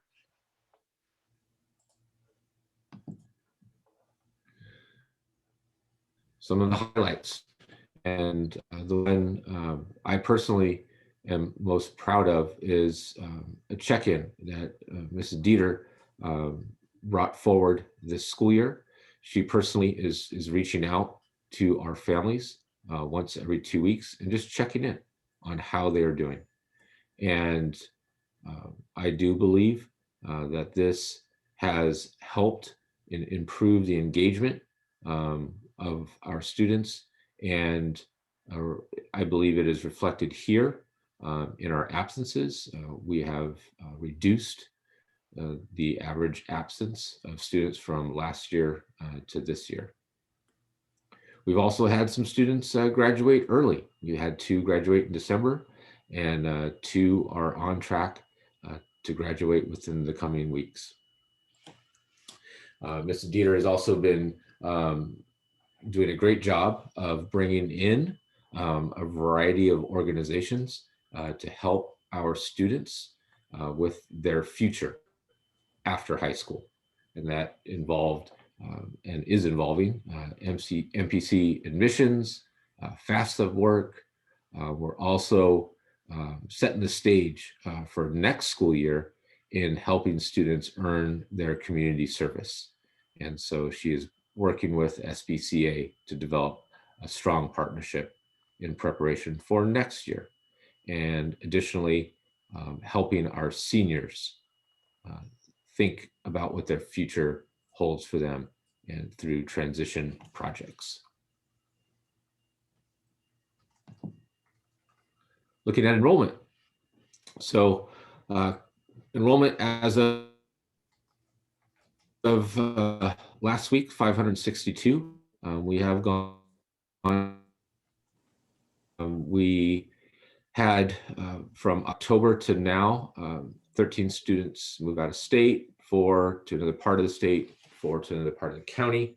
We did have 4 students transfer to community high. During the summertime, we had several students leave as well. Now I'm going to ask Mr. Steinbach to talk to us about our social emotional support. Sure. Trustees, community members, Shane Steinbach, assistant principal at the high school. I tried to cut out some of this, but it seems very important, as Trustee Dawson said. So I'll try to be quick. So our motto for the year has been flexibility, grace, and patience and perseverance. And the theme here is social emotional supports during distance learning.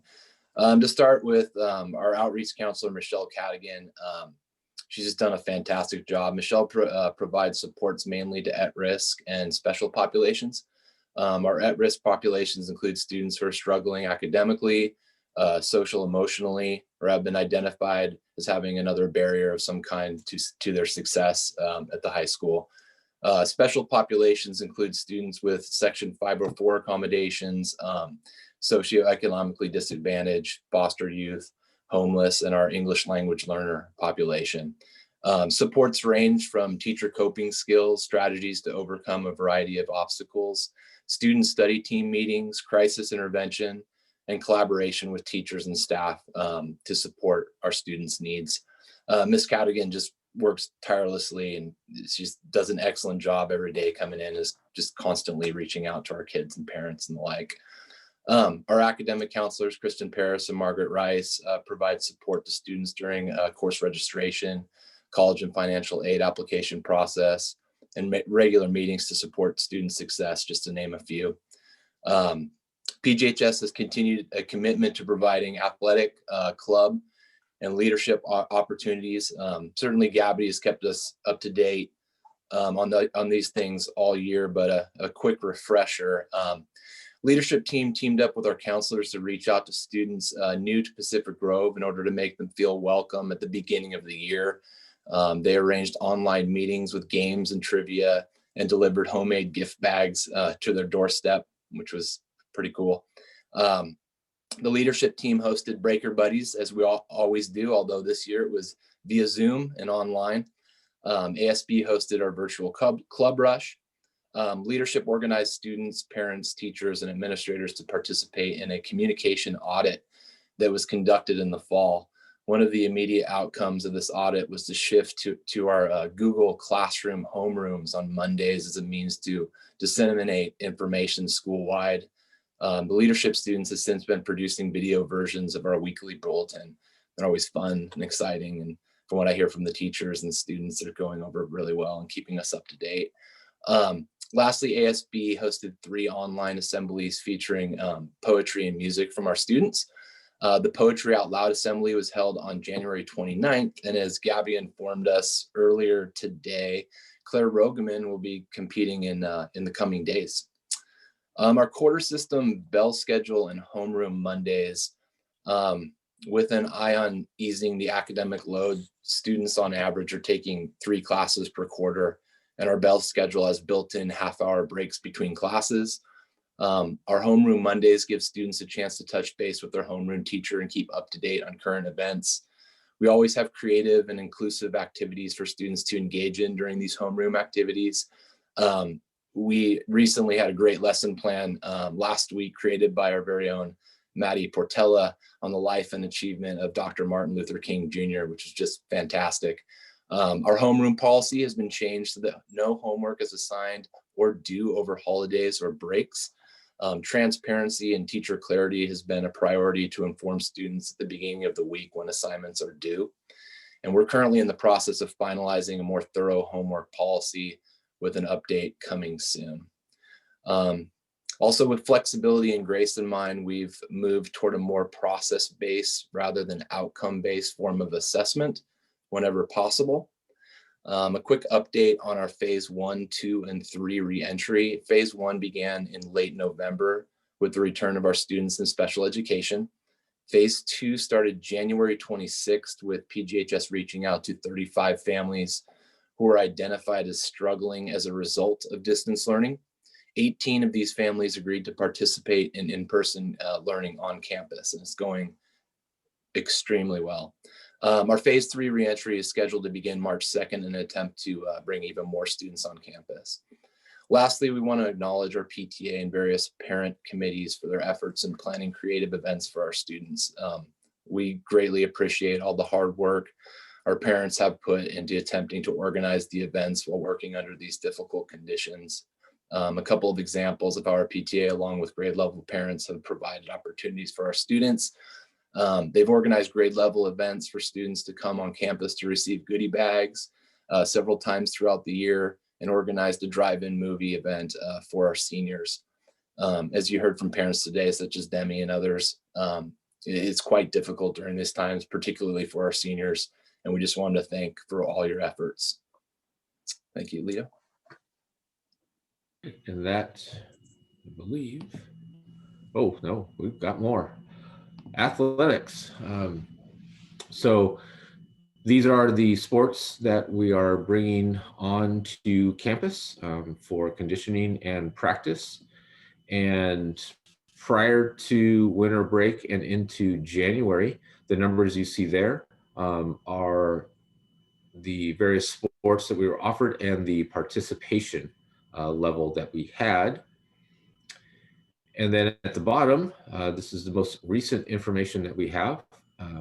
We have 202, I was told about an hour ago, 204 students who have signed up to participate in any one of the athletic opportunities that were listed in the previous slide.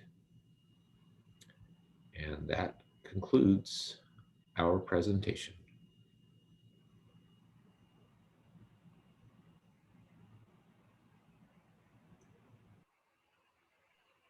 Thank you so very much for the presentations. There is a lot of information in there. One of the things that really struck me, and I think the thing that was most important to me, I'm not worried about number of students. Those will either come back or they won't. I think they'll come back. I am worried a little bit about decreases in grades and decreases in, and it was interesting to hear Mr. Rubin earlier say, no, I'm providing the same rigor, just I can't quite provide the same amount of material. And I suspect that is true across the board. So when I see small dips and more Fs at the middle school, that's interesting, and it's a little bimodal. There's also more As. So, and are we losing a little bit of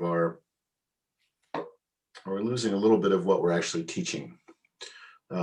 Anyway, with that in mind, Mr. Walton, and then Ms. Dawson, Ms. Swanson, Mr. Swanson. John?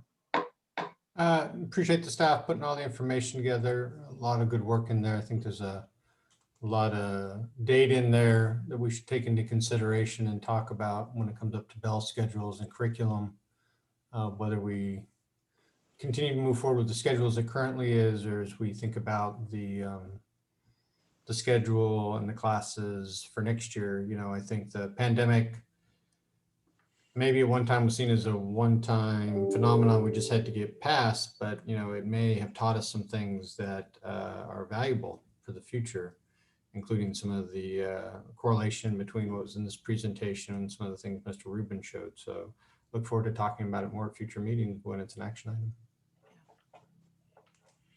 Thank you, John. Ms. Dawson.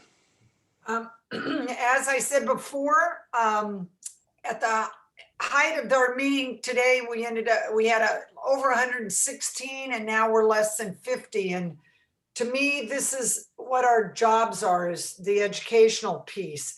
So I'd like in the future, we can have a deeper dive, and I think we need to get creative about how they do it. I don't think it is an imperative that all of them get crammed into one night. Maybe we do elementary and then another meeting middle school. So there's time for some reflection and thought. I'm also very, very hopeful that the data, the reason I love this is it makes sites look at themselves and analyze what's working, what's not working. And I'm hoping you take what we're doing this evening and it's shared with staff somehow, site council, or wherever necessary that you guys deem that it will be beneficial to your kids. In the middle school, I saw lovely comments from the kids. I did not see parent comments. So I also know between meetings, kind of that last piece came in and you decided AM, PM. I don't remember that being reported out in a district, but I definitely want to hear from parents. Obvious in the elementary, we're hearing very much what parents say is going on. And once they get to middle, I think it's wonderful to hear from kids, but I want to know if families of your kids think that it's working. So I hope in the future we can do that in community school. A big shout out for that attendance, 12% down to in the 8% to get those kids on site. Nice change, really, really good job. So everybody tonight is rushing. It's making me crazy, and it's inhumane that these teachers who have to get up at dawn and staff are here spilling their guts at this hour. Thank you. Ms. Swanson. Thank you, John. I wanted to say in a really heartfelt way, thank you to the teachers for spending excess amounts of time on everything. I think any task that used to be small now takes multiple amounts of time to do. And this year, hand in hand, whenever I thank the teachers, I also am thanking the parents, because the parents have been essentially instructional assistants this entire year. And anytime I thank the teachers, I am thinking, I will make a note to say out loud, thank you to the parents. So with that said, the information, it was so much information tonight on the packet. This is kind of a packet topic, but we had 4 items, I think, in the packet, and they just had a little tiny sentence about them and no guts. And so this topic in particular, I would have loved to have the guts so that I could read it before the meeting and have really good things, questions to say, because after listening to all these presentations, my big question is, how are we going to improve distance learning going forward? And the information was just so vast that we can't really drill down into it and figure that out tonight. Being new to the board, I think I'll look to my fellow trustees for guidance on how we can bring this back or parse it out at a future meeting. I know we don't have a second meeting in February, but I did take some notes during this time frame. I would have liked to see the information from the elementary schools broken down by TK through 2nd grade to 3rd through 5th grade. Even though it's one school during distance learning, in my experience, it's almost like you've got 2 completely different schools going on there for those really young kids that require the extra help from their parents. I would like to see that broken down. I'm not sure if student surveys were given out to the 3rd through 5th graders, but I love hearing from the students. So I think that would be beneficial. Surveys are tricky for me because when the information is presented, we get them in all different kind of formats depending on how the administrator chooses to present them. And I personally love to see the actual question and the data kind of given, not combined, not kind of summarized, etc. Let's see what else I have here. I like seeing the weekly caring circles, I believe they're called. Essentially, the idea of incorporating therapy, counseling into our students' weekly schedule without necessarily calling it out to be a separate item, but just kind of building it in, like it's math, it's English, it's checking in with yourself. I think that can kind of normalize that kind of emotional check-in and make it not so, oh, this person, this child, my friend goes to the caring circle, but I don't. Making it just so everybody goes, just like all the other core requirements. I would love to see that. And it's possible it's already taking place like that. So forgive me if it is already. I think any parents who are listening, when a parent has feedback for a teacher in distance learning, what I have heard from families is giving distance learning feedback to a teacher is so incredibly awkward because the parent knows the teacher has put their heart and soul into this program. And it's so awkward. It feels like you're sending a meal back when you're at a dinner party at a friend's house. You know, it's like you just don't want to say that, yet you're struggling at home and your kid is struggling at home. So if there's any way that we can just promote to families that teachers really do want to hear that feedback. They're open, their hearts are in this. None of them are teaching to make anybody miserable. I think that would be a time well spent letting parents know kind of the chain of command of giving feedback. And then I'll wrap it up because I don't want to take somebody else's time. So I want us looking forward how we can communicate to families about what we will do about learning loss. I think it's fine if there's been learning loss this year. We've all done the best that we possibly can. But just the comfort and give a plan to moving forward, I think parents would like to hear that. Thank you so much. Thank you, Ms. Swanson. Mr. Swanson. Couple of things. Thank you, President Path. You know, because I think it was an area of study when I was in college, I get really kind of nitpicky about surveys and the way questions are worded. Like Trustee Carolyn had said, you know, I would like to see more information. I think what I was picking up on was there was sort of this clumping of data, like, you know, people said they agreed or strongly agreed, and I wasn't sure how that was answered and then how the data was delivered ultimately. I loved that the elementary schools worked together, seemed to work hand in hand on their questions, and I would have liked to have seen that cooperation between all of the different sites, so that again we had some standards that we could look at or more easily compared. And I think that would have been easier for me to process some of it. Again, you know, I think we're rushing through it, and I want to try to figure out a way to bring this back and take a harder look at it. I'd like to see all of the presentations shared with the trustees if that's possible. So that, you know, is all said with knowing one more thing that I really, really loved, and I saw everybody doing it because I know you're trying so hard, and this is so hard, but that direct outreach I think is incredible. And when somebody just calls you, and it's happened to me, you know, I got a call from, right now we're with the Central California Alliance for Health, and they called just to check in, mostly on my youngest daughter. But then and they had all these questions, and then after the end of all these questions, they said to me, it's like, and so how are you? And I was like, well, what do you mean? She's like, well, how are you doing? Like, oh. And it made me feel so good that somebody asked how I was doing.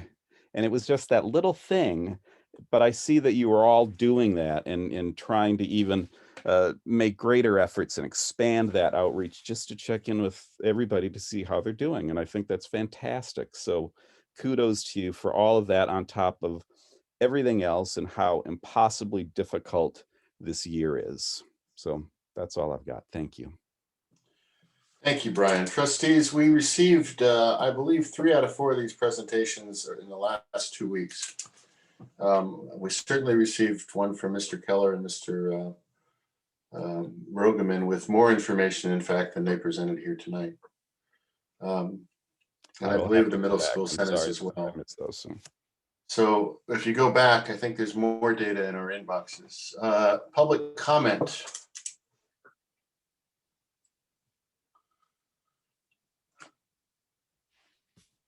I'm sorry, Mr. Darnton. Thanks very much, Mr. President. I'm the father of a student in 2nd grade at Robert Down. It's late. I'm going to scrap most of the notes that I'd written, but what I want to share is that we have had a very positive experience this year. I think this comports very well with the top line findings that I'm hearing from everyone's presentation from all of the sites. This is working. You guys planned well in advance. My sense is that the staff, especially the teachers and all the other families, have executed at a very high level this year. My son is flourishing, and there are a lot of ingredients that make that work. The asynchronous part, the synchronous part, handing out physical packets, having meetings with the counselors, having library and art and science and PE and all of those things that may have been secondary or tertiary priorities compared to, you know, social emotional learning and math and English. But it's working, and there are a lot of gears that have to spin at the same time to make that happen.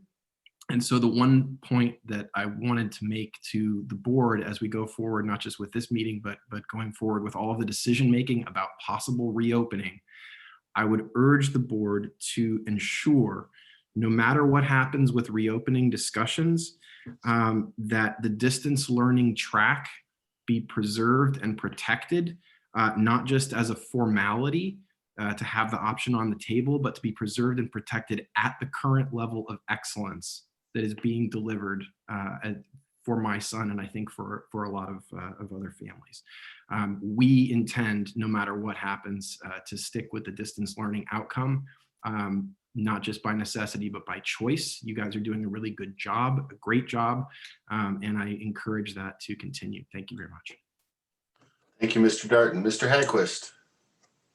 Hi, I just wanted to commend all the people that were involved in the grade study at our school and the presentation a little bit earlier. I also wanted to add my thoughts on that. Just one thing, having been involved in like the WASC process the last few visitations, one of the recommendations was that we have uniform grading policies. And I think it's important that if you're actually looking at data about grades, that the source of the grades themselves are standardized in some way. Otherwise, you know, different policies can really throw off those results. And so it's just something to think about as we move forward. Do we, you know, follow those recommendations and move toward more uniformity with the grading policies? I know it's not an easy thing to do, but it's something that I think would give a little bit more validity to the grades when you're looking at them statistically. So something to think about. Thank you, Dr. Hagquist. Seeing no more hands raised, I bring it back to the board. I think that there are a number of action items that will come from this that we should move forward into future agenda. So I think I close this item and we'll move on to our discussion of budget. Ms. Chinbendib, are you good to go?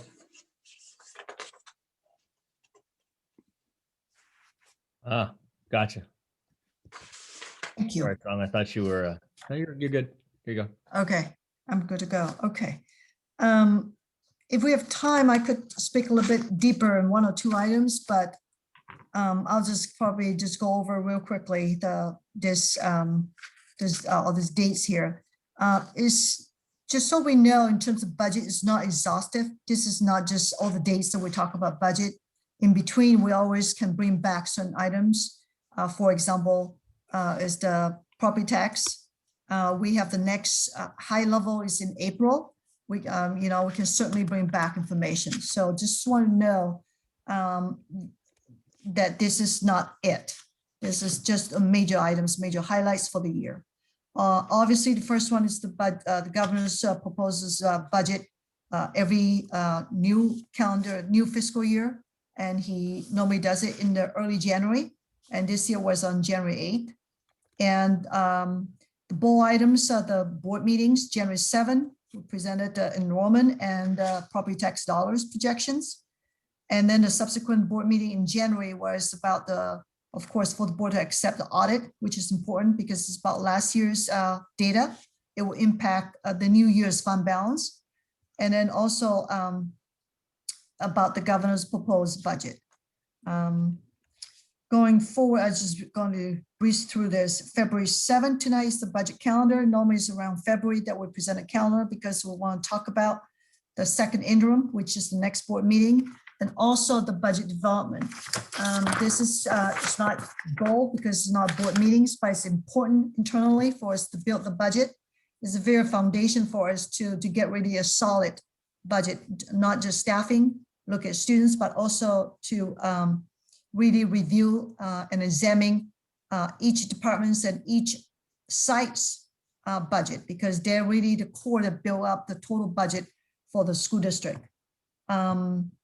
And the March 18, we put down here that the board can review budget assumptions, can look at components or assumptions that were brought prior to the meeting. As an example, maybe any highlights or any changes about staffing, enrollment, or property tax dollars, or also the governor's budget, knowing that governor's budget is a proposal at this point. And the next milestone is the May revise. It will not be really set in stone until the legislature has approved it. But it's an ongoing discussion. If any meat that comes out of that, we'll share with the board that anything that will impact our budget. And this year, because is the, last year was an exception where school districts can really combine the budget into one board meeting. And this year is no longer the case. We have to separate the public hearing from the final adoption of the budget and the LCAP. So both of those items, the draft budget and also the LCAP, will be presented to the board at the first board meeting in June 3rd, and then the June 17 will be adoption of the budget. And then by law, the budget has to be adopted in something with the LCAP on or before July 1st. And I don't know how well I did within 5 minutes. Thank you very much. I have no questions. Board, Ms. Dawson, any questions on that? Thank you. You muted yourself again. Thank you, Song. That was wonderful. Ms. Swanson? No question. Ryan? No questions. Thank you. Thank you, Song. Mr. Walton? No questions. Thank you all very much. Members of the public, any questions on the board calendar? Much of it is dictated by state as to deadlines and approximate times that have to be done. So, public comment? Seeing none. Thank you so very much, Ms. Chin-Ben-Dib. Okay, that brings us to our last item of the night, which is future agenda items. There are quite a few things that may or may not be agenda items, but I think should be considered coming forth. Certain things that probably come back not as agendas. For example, somewhere we ought to consider what other CTIG or Perkins grants might be available. I don't think that's an agenda item. It's a report back to us. We'll go around the room again, starting with Ms. Swanson. Okay, I have quite a few things, and you guys can guide me on whether it's agenda or something else. So I did have some carryover from our study session where I just wanted to make sure, number one, strategic plan. I saw that is in April, but I wasn't sure if that was an antiquated April from when we used to do, because we're kind of out of sync right now because we got delayed with COVID. So I just want to make sure strategic plan, superintendent goals, possibly governance handbook if we need it. The final draft of our specific board goals and our CSBA self-evaluation are on agenda or some format that needs that. I had a question about possibly getting a report on how our CARES Act money, how we're using that. If it may be too early to ask that, but I wanted to bring it up. Let's see. Do we want to add something, or how do we discuss hiring for Matt Kelly? That was brought up tonight, and I don't know if that's something we agendize or how we go about that, or I don't know, but I think it's worth exploring. The affordable housing topic, it sounds like that needs to come back at some point. Maybe not for a year or something, I don't know. I did mention, I want to mention again that having the information in the packet, the guts to the items would be really helpful. I'm not sure if we're not getting those just because of timing, but it was a really small packet and it just creates for me, for a very ineffective meeting. And then something that came to mind with the distance learning topics is we haven't really talked about the technology side of distance learning. I know that Jonathan mentioned there's a distribution of Chromebooks kind of still happening, and I wanted to really, some of that data in distance learning where we saw kids, just kind of, there's kind of a divide happening where kids are rising up and kids are kind of failing, for lack of a better word. I want to make sure that we're prioritizing the distribution of Chromebooks to the kids who need them the most first, if possible. And then do we have a live distance learning tech support line, and how is internet service being provided to our kids? Just kind of a technology check-in. We didn't talk at all about professional development for teachers regarding distance learning. I don't know if that's still something that they're wanting, or if I don't know, but I think it's worth bringing up. And then of course a follow-up perhaps to all that amazing information we got tonight on how we're going to improve distance learning, reduce stress to families, etc. That's what I have. Perfect. Ralph, you have all that, right? I do indeed. Just a quick notation. We do have the governance handbook, just some revisions based on the board goals discussion. We do have the board goals refined from Ms. Kotz that we will bring back, and the CSBA evaluation is done and in her hands. March 4th is the target for the board goals, and then just suggested revisions for the handbook, just based on those goals only. It's all set up. Yeah, the eval piece, they're in the hands of our Sarah, and we just need to decide when you want her to go over that with you. The strategic planning would happen shortly after the board goals are adopted on March 4th. So that would probably be, we'd bring some recommendations at least on that for either March 18th or April 1st. That's what I can give you right now. And the superintendent goals, you'll need to let me know because those are typically aligned, but that's up to you. Thank you very much. We are continuing to provide hotspots to students. So we are continuing to provide internet access. And Jonathan touched on it, but every school site has put advertisements in their current bulletins to provide Chromebooks out and the times in which people can pick them up. So that is information has been pushed out multiple times actually at every site at this point. Mr. Swanson. I've got nothing at this time. Mr. Walton. Well, since we're out of time, I have nothing. Ms. Dawson. I'd love to see a copy of the reports as Mr. Swanson requested. Okay. Dr. Porras, you have everything there? Yes, we'll have to discuss during an agenda meeting when how you'd like to see some of this scheduled out. Some of it is certainly just reports that we can produce. I'll kind of take a look at that tomorrow. And any member of the public with items to be requested for future agenda?